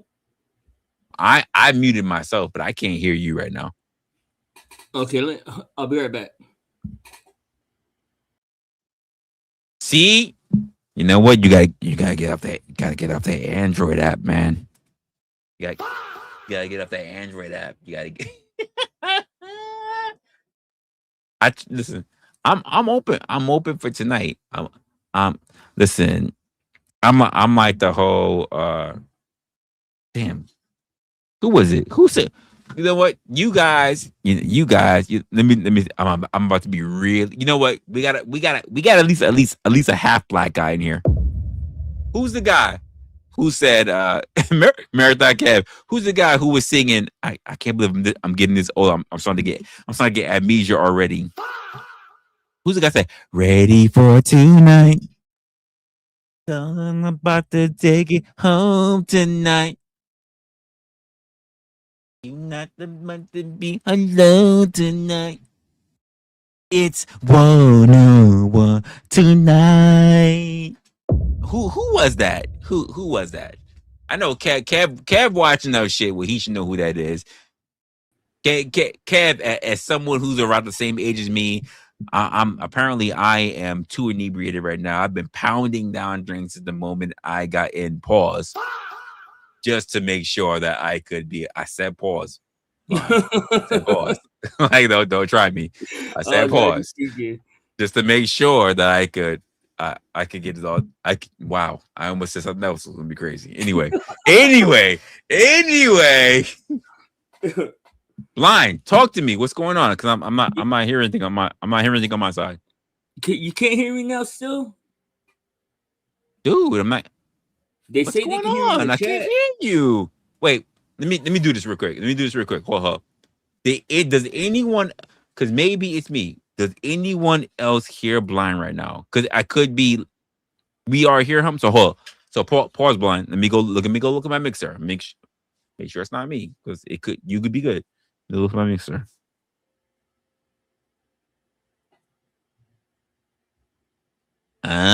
It is me.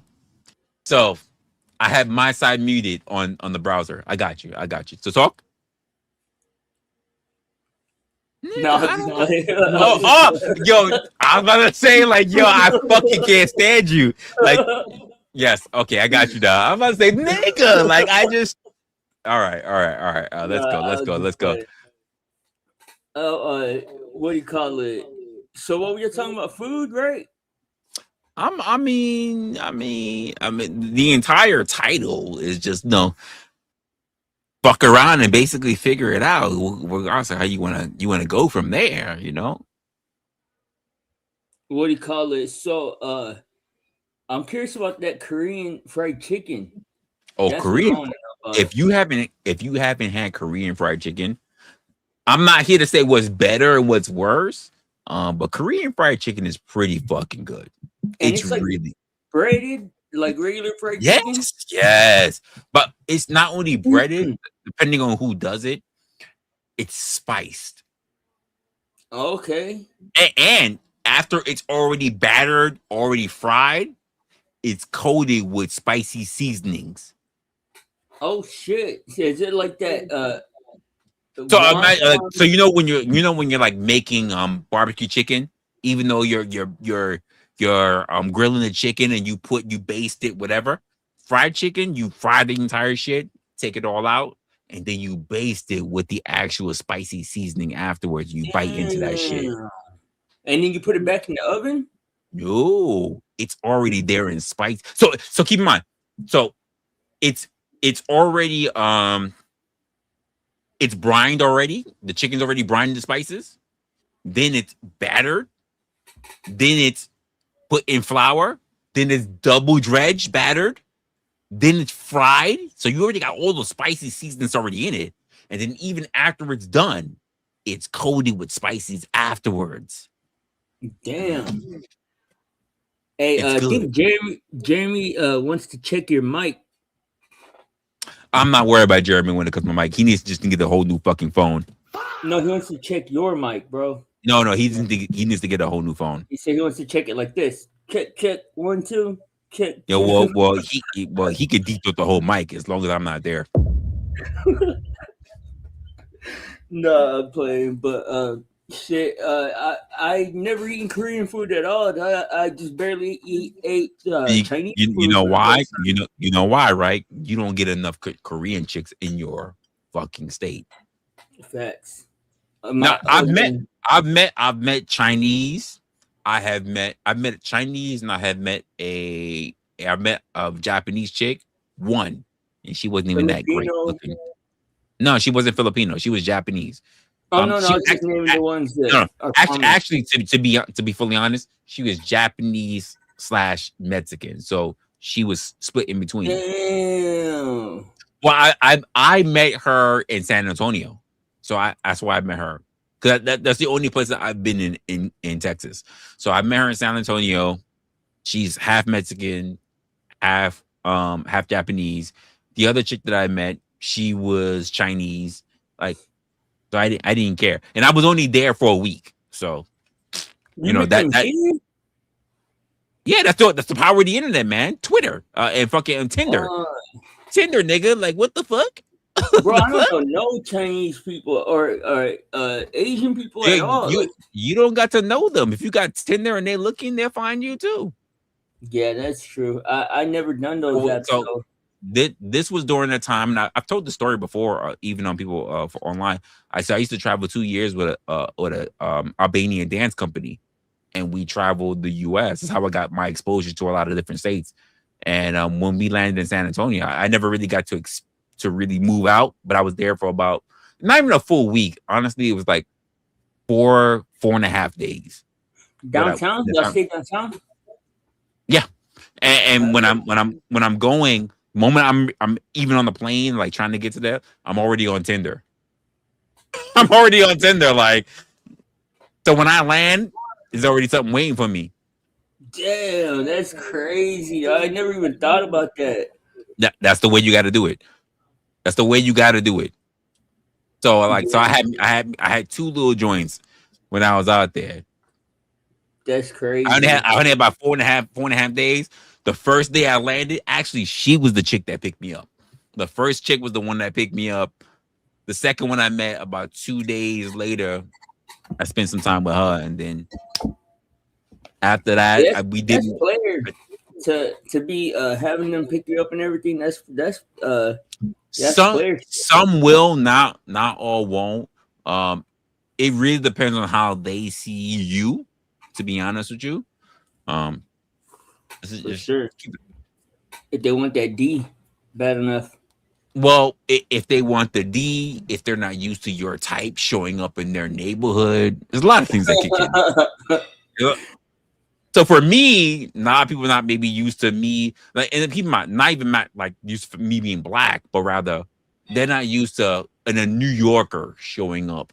That's true. We hate New Yorkers most of the time. So when I hear I hate New Yorkers, I hear every nasty thing I can do to y'all. Damn. Pause. I get every nasty. And you're like, when the women like, he leaves, I'm never gonna say anything again. Well, you're gonna remember everything that took place. Hey, but weren't you the nasty motherfucker that told me about RPM? RPM. Well, what do you mean? What do you R, mean? hold on, I'm gonna put it in the back chat. Okay. I'm like, we got a lot of acronyms over here. So we RPM. Fuck me. Hold up. Yes. Yeah, that's so. So I don't put nothing. I mean, I don't put nothing past you with that. That happened on the East Coast. That didn't happen on the West Coast, believe it or not. That happened on the East Coast. But I literally had one who was yeah. Yeah. Crazy, dog. That's crazy, man. And it's wild because like when it comes to shit like especially your story about cucking that dude and shit, and then The only one. It's the only like, one. you done some crazy shit, dog. Some I wild mean, shit. Here's the funny part. All of that happened before I was 30.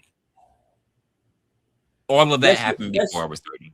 That's the way it should be, right? In my opinion. Yeah. Well, once I was like really single in my 30s, I was good. I just wanted to be like really focusing on what the things that would be more important to me than anything else. And there are so many people, by the way, there are so many people who are like, they're still to this day, 30s, 40s, 50s, that are still seeking the validation of other people and not really thinking about themselves. Yes, sure. Most people shit, to be honest. Well, on the internet at least, like that's what the internet tends to like make. And I almost made this stream about the recent shit that was going on, and you know what I'm talking about because you see my community post, right? But I left it alone because I said this is not about a specific individual, but it's about a behavior that happens throughout social media. Now, I wish I had a larger demographic of people that I reached. You know, You do. No, I don't. Oh, I thought you were going to say people that you could compare to that. I was going to say you do.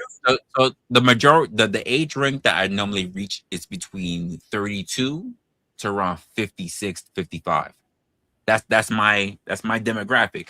I'm not mad. I'm happy I have that, you know. But there are people in their 20s or whatever. But let's be honest, the majority of people who do the type of things that you and I have seen, or the type of things that goes on, are not people within that. It's not people in that early range. It's people who are not for nothing. Old as fuck. They have, I don't know, old as fuck. Fuck you. So, but people who at least are giving out gray hair. Like you should know fucking better at this point. But no, that's the thing, bro. Is like a lot of these people, and I don't even want to get like, I'm not gonna like go on big tirade against it, but a lot of these motherfuckers, they know better. That's just what they want to be doing. Like they like to tear people down. But here's the thing about it. Like, so because and I was having this conversation with somebody last week. Now I'm thinking about it. It was last week, Thursday. I was having it. It wasn't somebody online. And sometimes I have to remember because, like, sometimes I think like my mind gets so caught up in how I'm thinking about things. So even when I'm having conversation with people in real life, sometimes I'm having a conversation as Reggie, but then what happens is that it switches over, and now I'm having a conversation as Resla, and I'm having a conversation with people in real life, but now I'm thinking in terms of a creator and not necessarily as a human being. And what happens is that when I'm diving back and forth, because part of me is like, there's so much stuff, there's so much content that I bring to you guys, you know, online, that it's not like, oh, I just made it up, or I just fucking was researching what other people did. Because he's mad. If I was really looking at other people's content online, I'd be a reactionary channel. Yeah, I'd be a reactionary channel. Because I wouldn't have the ability to be able to pull up a lot of the content that I have. But because I deal with so many people online, whether it's older people, younger people, people who are trying to figure themselves out, people who are older who are like, I've been doing this for so long. I'm trying to figure out. Hold up. I still have it right now. Let me think about this. Yes, actually, I can. There's an old woman. I'm going to call her Catherine. It's an older shareholder who I recently had an interview. Not interview with, but recently had a discussion in which we were discussing her IRLs, her ROI based on our KPIs within our business. And it didn't seem like she cared about any of that.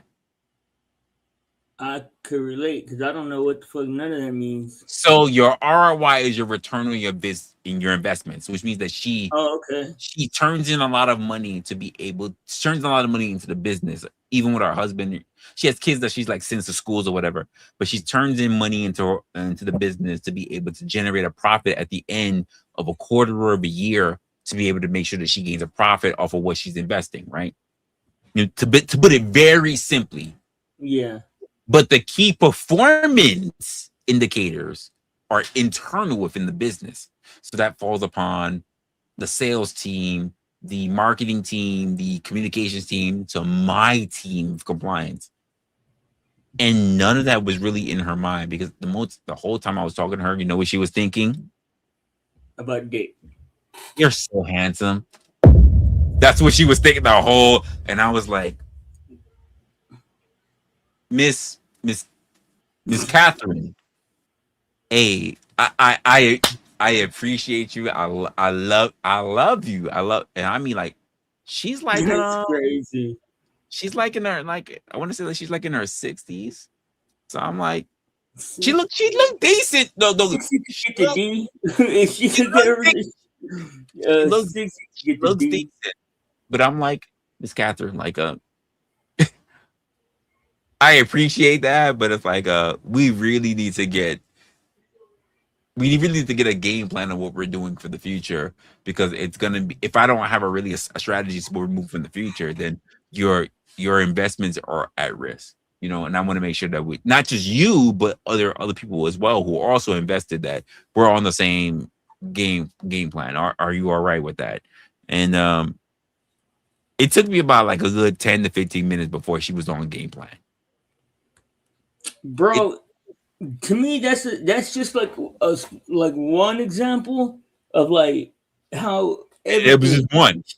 Yeah, like everything's gone to shit, bro. Like everybody, there are no grown-ups anymore, dog. There ain't no wise people. There ain't like, I mean, there is, and they're like very few and far between. But I mean, in general, like people really have just like interneted their brains, dude. See, so that isn't it, like, is that not like the major core component of things that I put forth in my content? Because I'm like, honestly, like, I'm like, even with the most recent issues I had, and I think I'm really going to think about it before I want to, if I even want to address it. But I'm like, there are a lot of people, and again, this is no disrespect to the people who watch me, right? People who are subscribed, people who love the content, or at least appreciate what I bring to them in terms of a perspective. But I tell this person the same way how I've told you guys. As much as I love and I appreciate the attention that you show up, and not even your attention, the dedication that you have every time I do show up. Because here's the truth of the matter: you don't have to be online every time, all day, every day. But if you get my notification, if I was the only person that you watched online, let's be honest, that's not likely to be the truth. But let's just say if I was the only person that you ever watched online, I'd be appreciative of that. You know what I mean? But there are so many people who go online and they have no concept of reality, because from the moment they wake up, like they wake up, there are people, I look at them as a wee head, right? You know, I wake up, smoke a blunt. Before I eat eggs in the morning, I smoke a blunt. When I'm on the shitter, I smoke a blunt. I go to work, before I go to work, I smoke a blunt. On my lunch break, I smoke a blunt. After work, I smoke a blunt. I go home and chill with my girl, I smoke a blunt. Like, before I go to bed, I smoke a blunt. I'm like, yo, where's you in your life? But bro, let me ask you this, because you're talking about the internet, right? Like exchanging the weed for the internet. Like when I wake up, I'm on the internet or like Well, YouTube or whatever. so a great example. How many people wake up? How many people wake up in the morning and the first thing they do is they reach for their phone and they click on YouTube? Well, that's what I was about to ask. What do you think the percentage? Like, let's just with nobody specific named or nothing, just like factor in all the people we know. Like, let's say there's 50 of like the individuals we know from like Discord I, and stuff. I would I How would many of say I would say it's in the 80 percentile. bet at least, right? I would say it's in the 80 percentile. That the I majority of people get up, and here's the thing. I wouldn't even say like I'm gonna give them a little. I'm gonna give them a less than a 0.01% grace on this. When they get up on their phone, when they get up and they look at their phone, they go, I don't need to. When I got up on my phone in the morning, I didn't have to go look for YouTube. No, it's because when you open your phone, whether it's or there's thumbprint or fucking face recognition or whatever, it was already on YouTube. yeah, It was already yeah, there. I agree. I It was mean, bro, already there. I feel like it's like honestly, man, it's like at least 80 to 90%. And I think the only time people aren't is whenever they like force themselves to step away from it, or like they have something that demands them to remove themselves, you know? So KM says, I'm glad that you have the topic that you do, wrestler. The same, the same old BS gets old. So here's the thing. Here's the thing, KM. Me specifically, and Blind might even believe too, but I am in agreement with you. Unfortunately, the way how the algorithm is set up stuff for niches is that repetitiveness is the thing that is key. Yeah, Your that's so true. outrage, your lack of understanding, your bitterness, all these things stay in place. You don't need to understand why something taking place. It just matters that you feel a particular way so that it takes place. So Yeah. let's just say if Blind was sitting there like he was like, you know what I don't like? I don't like black motherfuckers in the goddamn US. And I'm like, you know what? I don't like Hispanic motherfuckers in the US.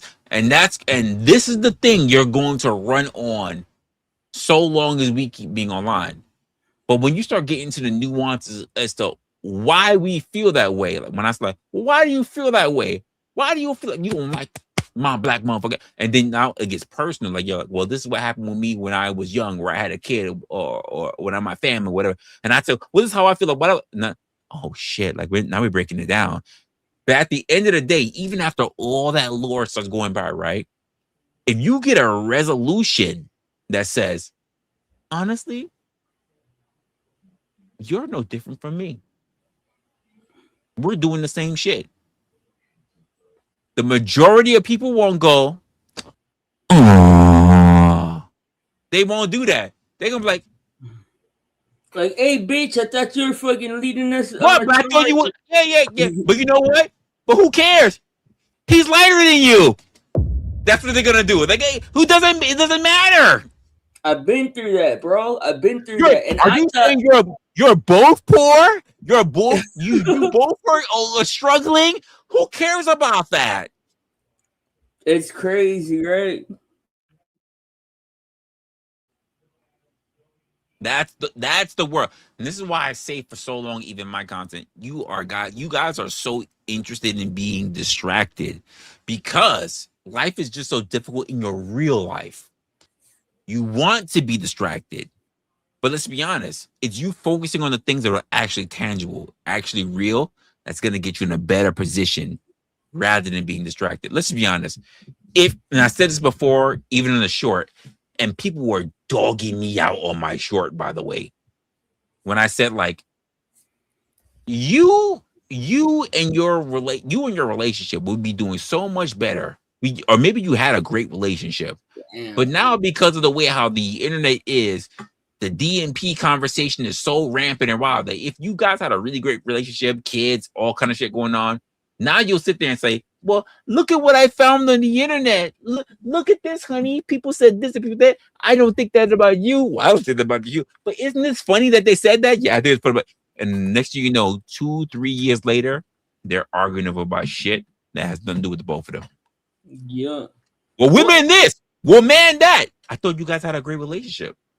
Not just that, too. Also, bro, this is my opinion. The internet gives people too many options when it comes to dating. It's not the internet. It's civilization. It's technology. But it wasn't as bad as it's not as when we didn't have the internet, it wasn't as bad as it is now. Like now there's like no reason to stay in a relationship when times get hard. So let me tell you how the way I look at it the same way how I looked at it when I was a kid. When I was a kid, when we went to the bodega, the bodega would be full. Fuck candy, chips, everything, right? But when you went to go put up your money to the bodega, you know what was always sitting in front of you? It would be this big line. It would be this big line of glass candy behind the vase, right? And you had to make a choice as to what you wanted. But you knew you only had so much to be able to invest in as a kid. As a kid, you either knew you was gonna get the sour power, you knew you was gonna get the what was the hot one? The hot ball. Yeah, the red, yeah, whatever. Like you knew you only had but so much money, but so you knew you had options, but it wasn't a lot of options because your parents only gave you but so much money. As an adult, that's no longer the case because you have what you could actually have options to as an adult in terms of physical currency, but you also have this thing called credit and expand what you can have access to. So even if I can't pay for it right now, it doesn't mean I can't pay it off in the long run. And that mindset goes also into dating and mating.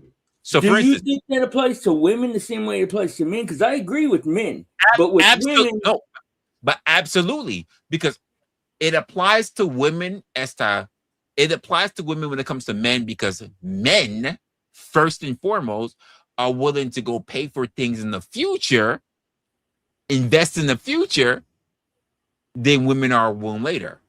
But that's the way fucking off their own credit because the women dip out before they pay the fucking bill.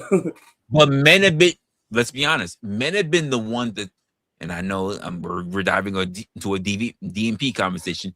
Men have been the first ones diving into the first part of risk than anyone else. Because let's be honest, how many women, I've had a few. How many women do you know run up on you on a regular basis just starting to ask you if you're single, if you're available, and they're willing to go pay for a date? I mean, I find it humbling when they do so, and I've had a few who've done it, but that's not the majority of my life. Yeah, it's definitely even being in a relationship. By the way, even when I'm working, whatever, and I've had Hispanics, I've had white people, I have had freaking black people walk with me and say, "So when we gonna go out? When we're going to go out? Now, when am I gonna take you out?" So even if you're asking me, you're expecting me to pay for it, even though you know that I'm in a relationship. Like, I'm like, fuck are you doing right now? But that's what I'm saying. Okay, but look, this is why I say, because bro, men are so desperate for any fee, like just for the P, period, bro. So much so that women, dog, like all they gotta do is open up their Facebook and there's 700 dudes that are trying to smash them down right then and there. Can I be honest with you? That's a problem that, not for nothing, that is a problem that men have created for themselves. And I said this in one of my live streams. I said, not for nothing. Hey, KM, I'm not even going to highlight that. Don't you do that. I'm not going to highlight that. So the last thing I mentioned in one of my live streams is simple this. There are more men today who compete with men that they don't see than those who do see. They compete with more men online than they do ever. They don't worry about the men in line. They don't worry about their brothers. They don't worry about their cousins. They don't worry about the men that they work with. They worry about men that they see online. But is that a good thing or a bad thing? It's a terrible thing. But it also works the other way for women. More women compete with other women online than their own social circles. That's a problem. Well, I mean, yeah, but don't you? Wouldn't you say like big picture? That means that people are more able to find their actual group of people because like I got my I, I, friends. I like that you say that. Who's your group of people are expanding, or your group of people is all contingent on how big you expand yourself. For instance, if you are in your own town, right, and you stay within your town, that's how big your people are. If you decide that you want to move outside your town and build a bigger network, that's why I say all the time, your network is your net worth. If you decide to go What do you call beyond it? your town, right? Let's just say you left town. Like let's just say you and I grew up in the same town, right? You stayed in the town, I didn't. I decided to move out. I come back in because maybe when I see, maybe I want to, maybe KM is a part of the town, right? Maybe you, me, KM, we went to the same high school. You, me, KM, Kev went to the same high school. I left. I come back. You, KM, and Kevin's like, yo, where you been? How things been? Blah, blah. And here I am. Now I'm seeing you guys. I'm coming back in. Not that it means a lot to me, but maybe I had the additional income, and now I'm like, I'm gonna buy all the drinks, buy all the food, whatever. It's not that I'm flaunting, but it's like I'm here to visit, but I also want to make sure you guys are good because like whatever. Now, Kev might see it and say, man, fuck this nigga. This nigga think he big time now. He might, he think he better than us. You might be able to think like, like, damn, he went out there in the world and he doing really well. Maybe I want to tap in with him to see if there's any opportunity for me out there, right? And maybe KM is like, you know what? I see Blind trying to get close to Resla so he can get himself out there, and Resla already out there. But I ain't gonna lie, maybe I'm gonna toot my ass up to both of them. Who knows? I'm sorry, KM. I'm sorry, I gotta put you on a slut. But but who knows? Who knows? And it could be the other way around. Maybe you and Kev may feel away about it, and maybe Kev is like, you know what? I got something that you and Kev don't. I got a vagina, and I'm gonna use it against Resla because Resla don't want your shit, so he gonna take me out and give me opportunity you guys can't. Now, it's not all dependent on me as the person who is the insider / outsider.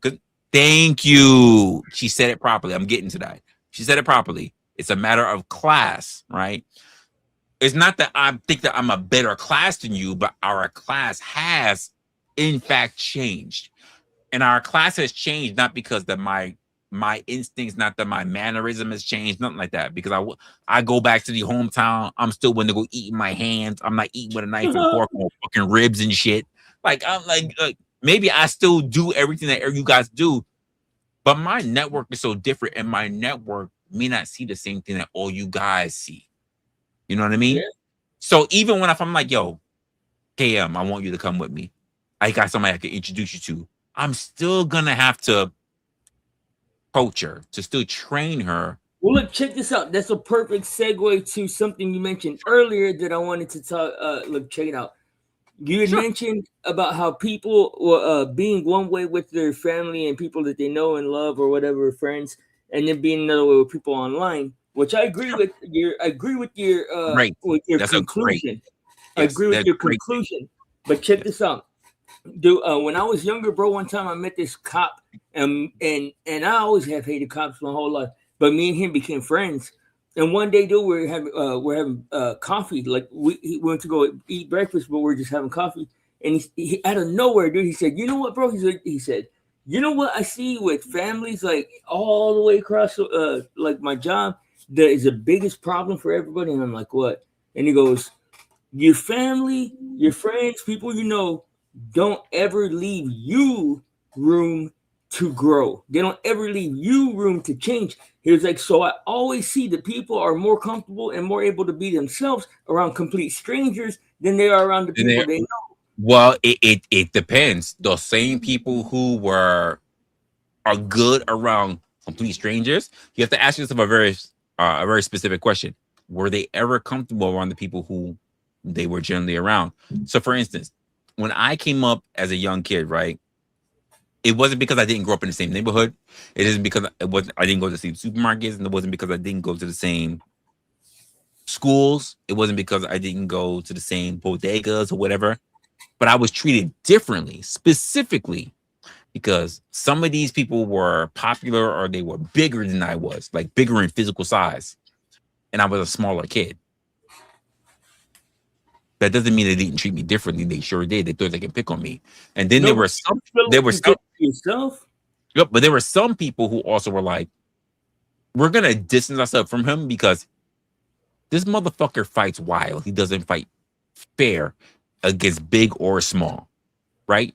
And it goes into even what you see here. The I'm gonna just point this out. You can tell me if you think that you're differently, but I'm gonna point you out anyway, right?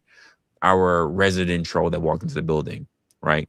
And I almost said, "Who's that beautiful man over there?" But I realized it's actually me. I actually realized it's me. So damn, that was crazy. I was like, What "Who's do that you beautiful say guy?" though? So he says, "Dogs are color and the same race." He said, "Dogs are color. Not all dogs are the same color," which is crazy to even say that. But let's just go with the racism within that. Dogs are different colors and the same race. Not the same way how we can say cats are not all the same race, but they're all the same breed, as in they're all feline. But isn't a breed a race? No, no, no, no, no, no, no.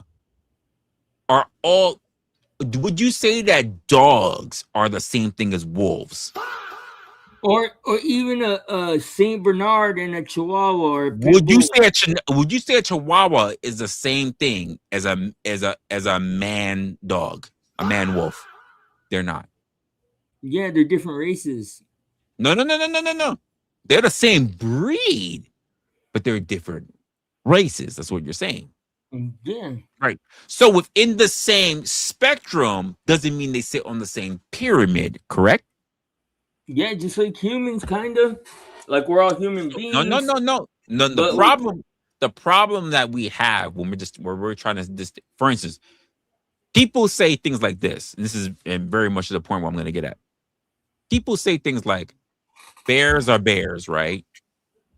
But aren't there differences between how a black bear, how a grizzly bear, or and koala bear, and how a brown bear, and how an Arctic a koala bear, koala, you can say koala bear if you want to, but panda bear is what I was really looking at. Panda bear, a teddy bear, or how an Arctic bear, they all a Care survive. Bear. They all survive differently, correct? By the way, even when we look at bears, right? Do all bears hibernate? No bears hibernate. That's like a myth. No, no, no, no, no. There are bears who hibernate. Not all bears hibernate. The bears that tend to hibernate the most are brown and grizzly. Black bears are not known to hibernate. And by the way, hibernation all goes on the fact that if they have been in heavy contact with who? Us, humans. I actually don't know nothing about animals. I do. I take your word for it. If black and brown bears, not grizzlies. I know some people think that all grizzlies are brown bears. They're not. The same way how people think that all whiskeys are bourbons. Like, they're not. Not all bourbons are whiskeys, but all whiskeys are bourbons. Like, come on. Like people don't understand that difference. So they don't even understand the difference between us as human beings, right? The same way I've had this conversation in terms of how I look at even how culture, and this is the way I look at it, is very important. We're not talking about in terms of being humans. You and I are humans. You and I have to face the same 24-hour clock, which is a cultural, sociological thing that we gave ourselves, right? 24 hours. But the same thing is true. You and I have no difference in time from the homeless person and from the wealthy. We really don't. We share the same time. What we do within our time, within our class, these are the things that set us apart. It's not my skin tone that makes me a black bear or make you a brown bear or whatever. It's what we do that classifies as what region, what culture that we're in. Because there are things that are going to be different between your atmosphere and your culture that you can survive on that I won't see. You may be able to survive more on nuts and berries in your culture, but for me, it's mainly wildlife and fish. But it doesn't stop the fact that we're both bears at the end of the day. Yeah, and colorism, bro, is a fairly new thing, man. Like it used to be. I'm happy you said it, because a lot of these people, they want to believe it's as old as time. Yeah, a lot of times, and I say this all the time. If you want to believe that colorism is that important and not for nothing, you're all niggas. Yeah, pretty much. I said what I said. By the way, prove me wrong. Prove me wrong that our earliest transitions do not come from Africa. Prove me wrong. And that's the reason why there was black slave owners. Kev, Peace. Who else was in here? Kev, Peace. Who's the motherfucker that was just talking a while ago? Patrick. Oh no, the troll that's in here that put up that beautiful face up here. That's Patrick, ain't it? Yeah, probably is. You all niggas. You're all the originals of my people. By the way, my people are also your people. And the sooner you get to understand that, the better off that you'll fucking be. Hey, Denizen. You with me, nigga? I mean, you really gotta be dumb to think anything different. Like, people are still fighting this day and age, but one of the most scholarly fucking archaeologists that people are not trying to go up against says this, that they believe that the oldest fossil that could have been literally Adam, they believe that he's black. You know what? Lucy, the very first, the woman, her lineage, everybody comes from Africa. That's common knowledge. And Patrick, that's not true. White people get mad all the time when I call them honky, cracker, cockazoid. White people get mad all the time. Well, here's the thing. When I let me tell you why I don't believe that. Because it doesn't matter as much as people. Because I find more people, white, Hispanic, Asian, Indian, who want so desperately to say the word nigga than more than anyone else. That's true. I don't know anyone else who's worried about calling someone a honky, skinhead. No. He said a honky, a skinhead, a spick. Oh, I said what I said. But those are two different things, though. Or kite. I know. I'm saying shit against YouTube. Like, I don't know anyone who says these things, but it's okay for so many people to want to turn around and say the one thing is most disrespectful. By the way, for the race that has the most amount of numbers on the entire globe.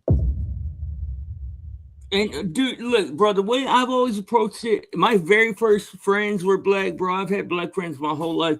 We love and respect and celebrate each other's culture, bro. I used to say that word, not with the ER, but with the A, just speaking. But I realized it's disrespectful to people, bro. Like, it don't even, like, fuck the race stuff.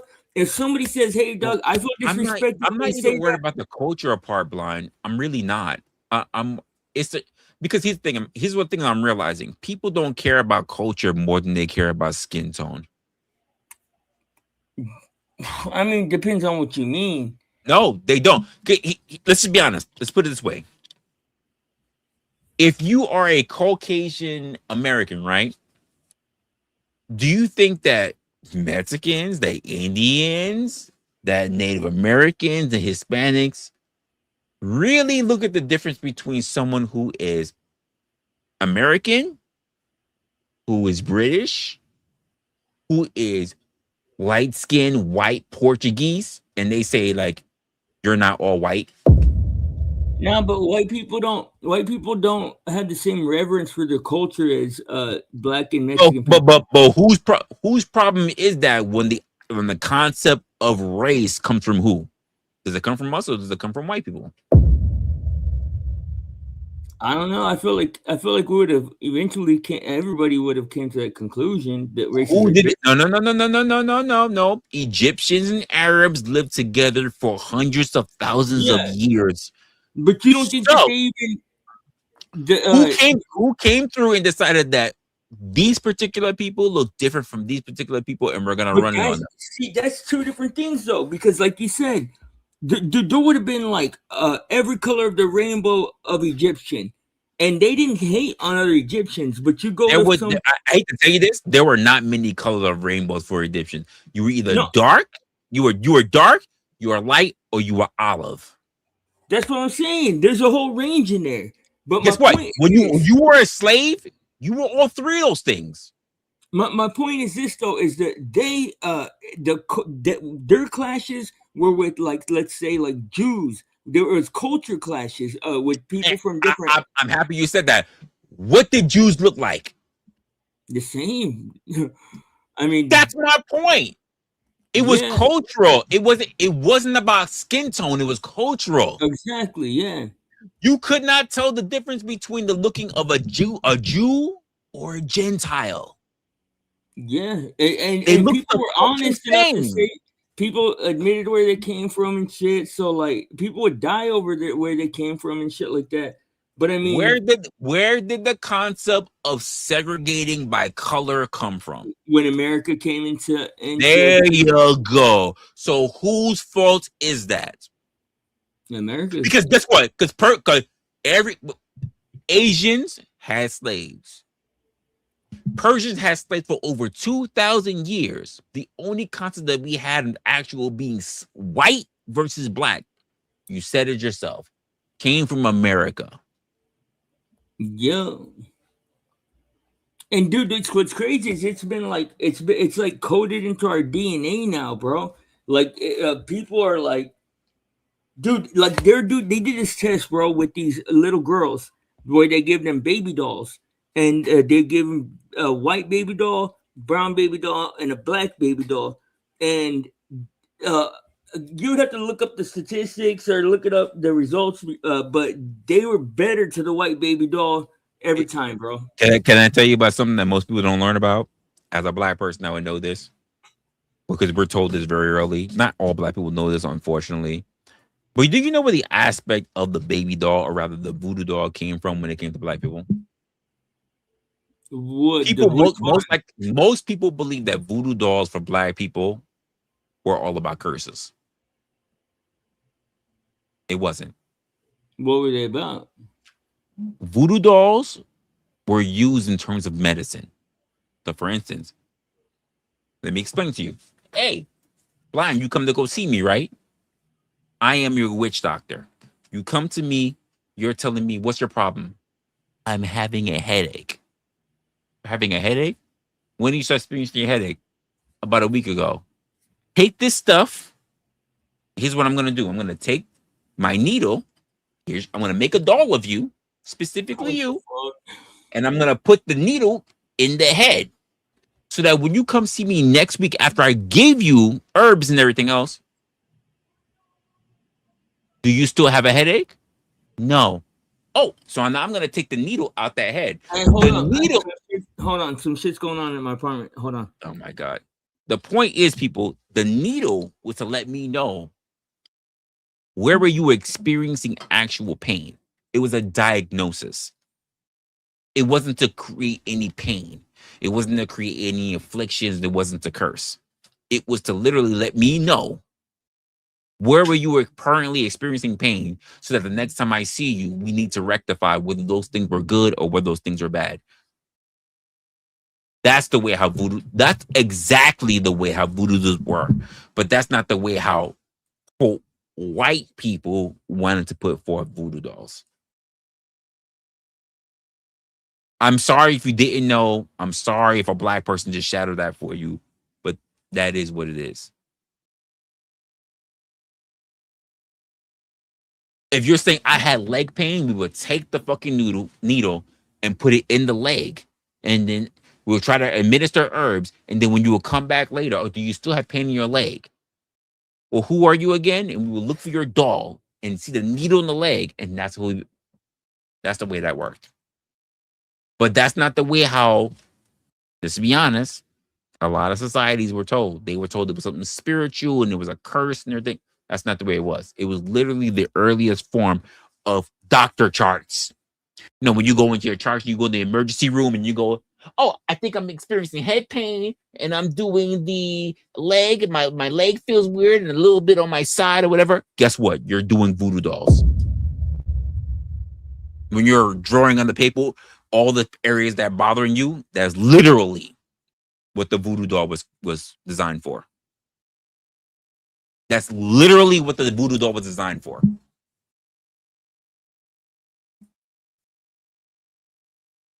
But it's better to give up superstition and create negativity towards a race than actually understanding what it is. And keep in mind, they did understand, but it was better to create superstition for negativity than anything else.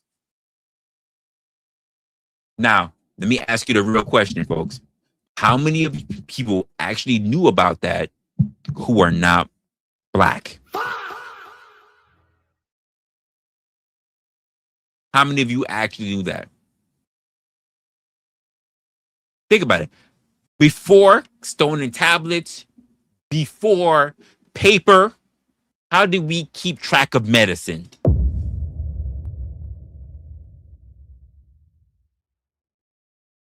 There was no medicine record keeping beforehand? How did we do it? Do you believe that white people were the only ones capable of keeping track of medicine, or that medicine was only developed by white people? So what can you say about the Asian people? By the way, who a lot to this day, a lot of Eastern medicine practices were stolen, quote, colonized by Western medicine today. You don't think that they also had practices to be able to keep up with that stuff? Like, are you really want to believe that European-centric Spaniards or whatever, like they were the only ones to come up with medicine and that was it? Is that what you really believe? Something to think about. Do you really believe that ailments only happen in Western society? Because here's the truth of the matter: if Northern European societies were the only places that had ailments, why wouldn't every other ethnicity kill them off?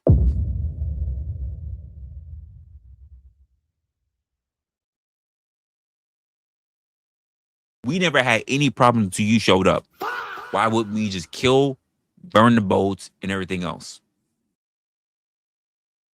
Unless those other issues already persisted everywhere else, but you had a different way, not a new way, not a better way, but a different way of establishing how you came to the same conclusion.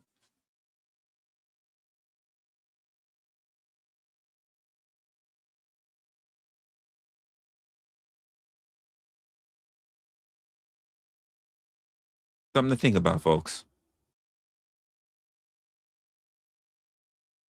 Everyone, every culture, even the Native Americans, by the way, that you want to believe were so fucking little people that they genocided across the fucking continent, they would have you believe that it was on maybe like a couple of hundred Indian tribes. It was tens of thousands, by the way. Tens of thousands of Native Americans were murdered. But that's not what Native American history. That's not what American history teaches you. Tens of thousands. By the way, let me just say this for you people who have learned American history, because you learn about the smallpox and Christopher Columbus or whatever. Did any of you ever take the time to really learn about the Spanish American War? Do you know how many Spaniards in America were killed? Think about it. From the Native Americans, from the gold rush all the way to freaking California, but also the Spaniards to push them all the way down to Mexico. Do you understand how many people were actually killed? Most of you do not, because this is not what's taught in American history. You have to be curious yourself, to do the research, to actually go see scholars about it.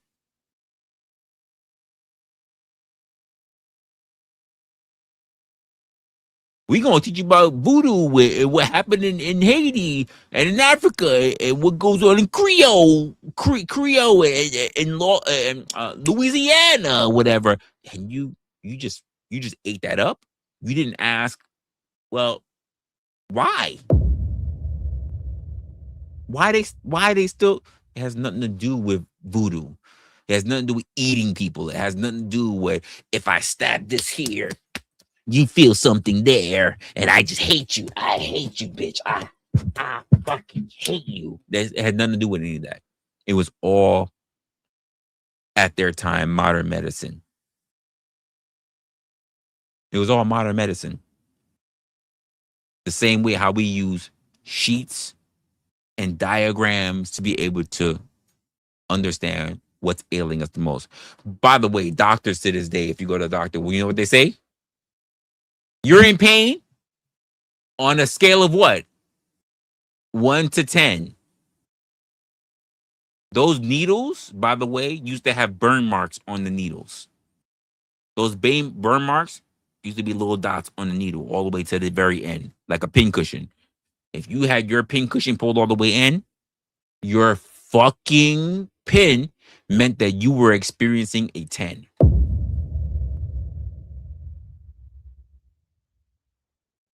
But that's not what you guys are taught about. You were taught that these other colored people were the devils. And they don't know anything.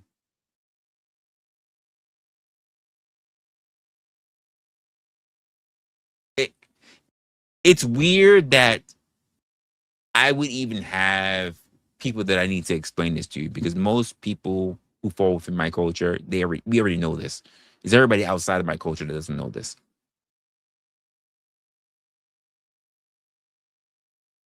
Then when I explain it, I'm like, that makes sense. But ask yourself, because most people who watch me are between the ages of 32 to 56. How many of you guys ever heard that be an explanation? Raise your hand, tell the truth, shame the devil. How many of you guys really heard that? And then you have to ask yourself a very question. Prior to the Black Plague in European cultures, what was the standard for being able to diagnose Caucasian people? What was the standard? What was the standard for being able to diagnose Caucasian people in the European nations? Most of you guys have no fucking clue. You know that the Black Plague was very bad.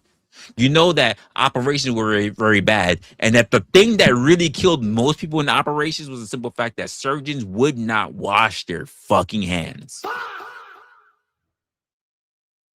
The idea of doing a C-section killed more women because simply surgeons did not wash their fucking hands.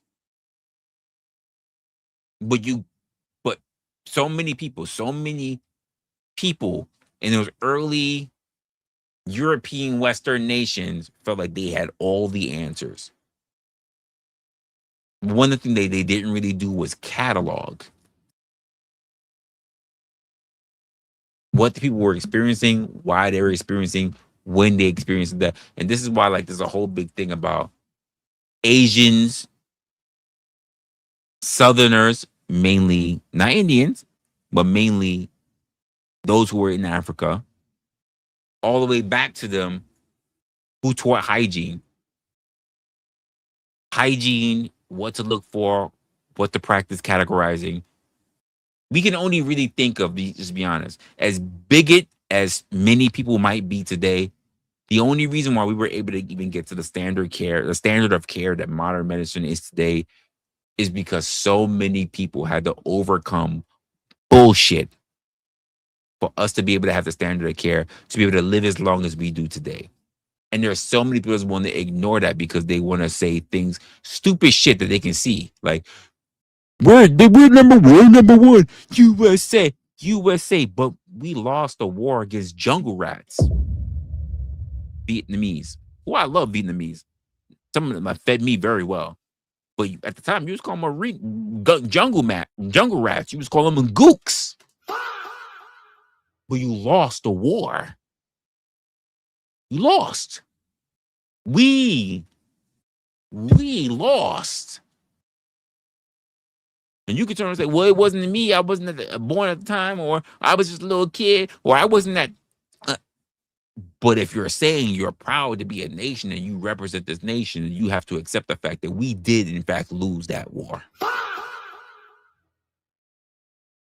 This is no disrespect, but the idea that you're saying, like, I can't have a country that can't lose.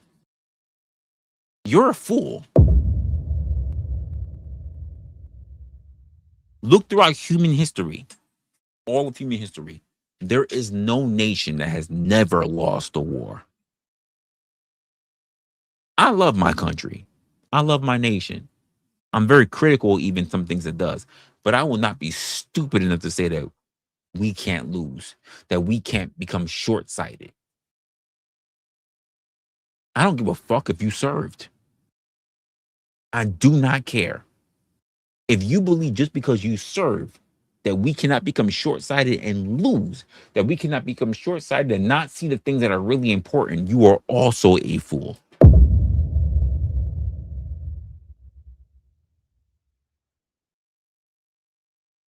And that really all falls back on the simple thing that I've been saying from the beginning. Fuck around and figure it out. Too many of you guys have been running around the whole find out. Well, who's finding out? What about figuring it out? How about figuring out where the fuck you've been at? Because most of the people I tend to run across on social media love to jump into places that they really have no idea where the fuck they're at. And they don't take the time to figure it out. They're just there finding out what everybody else is doing. And then, not for nothing, being fucking trolls or being fucking leeches. They're following along. They're not figuring it out. They're not thinking for themselves. So, question for yourself. Are you fucking around online, wasting your time online to figure it out? Or are you trying to find out? Something to think about. And only you can do it. If you happen to be here, let me know in the comment section. That's your homework.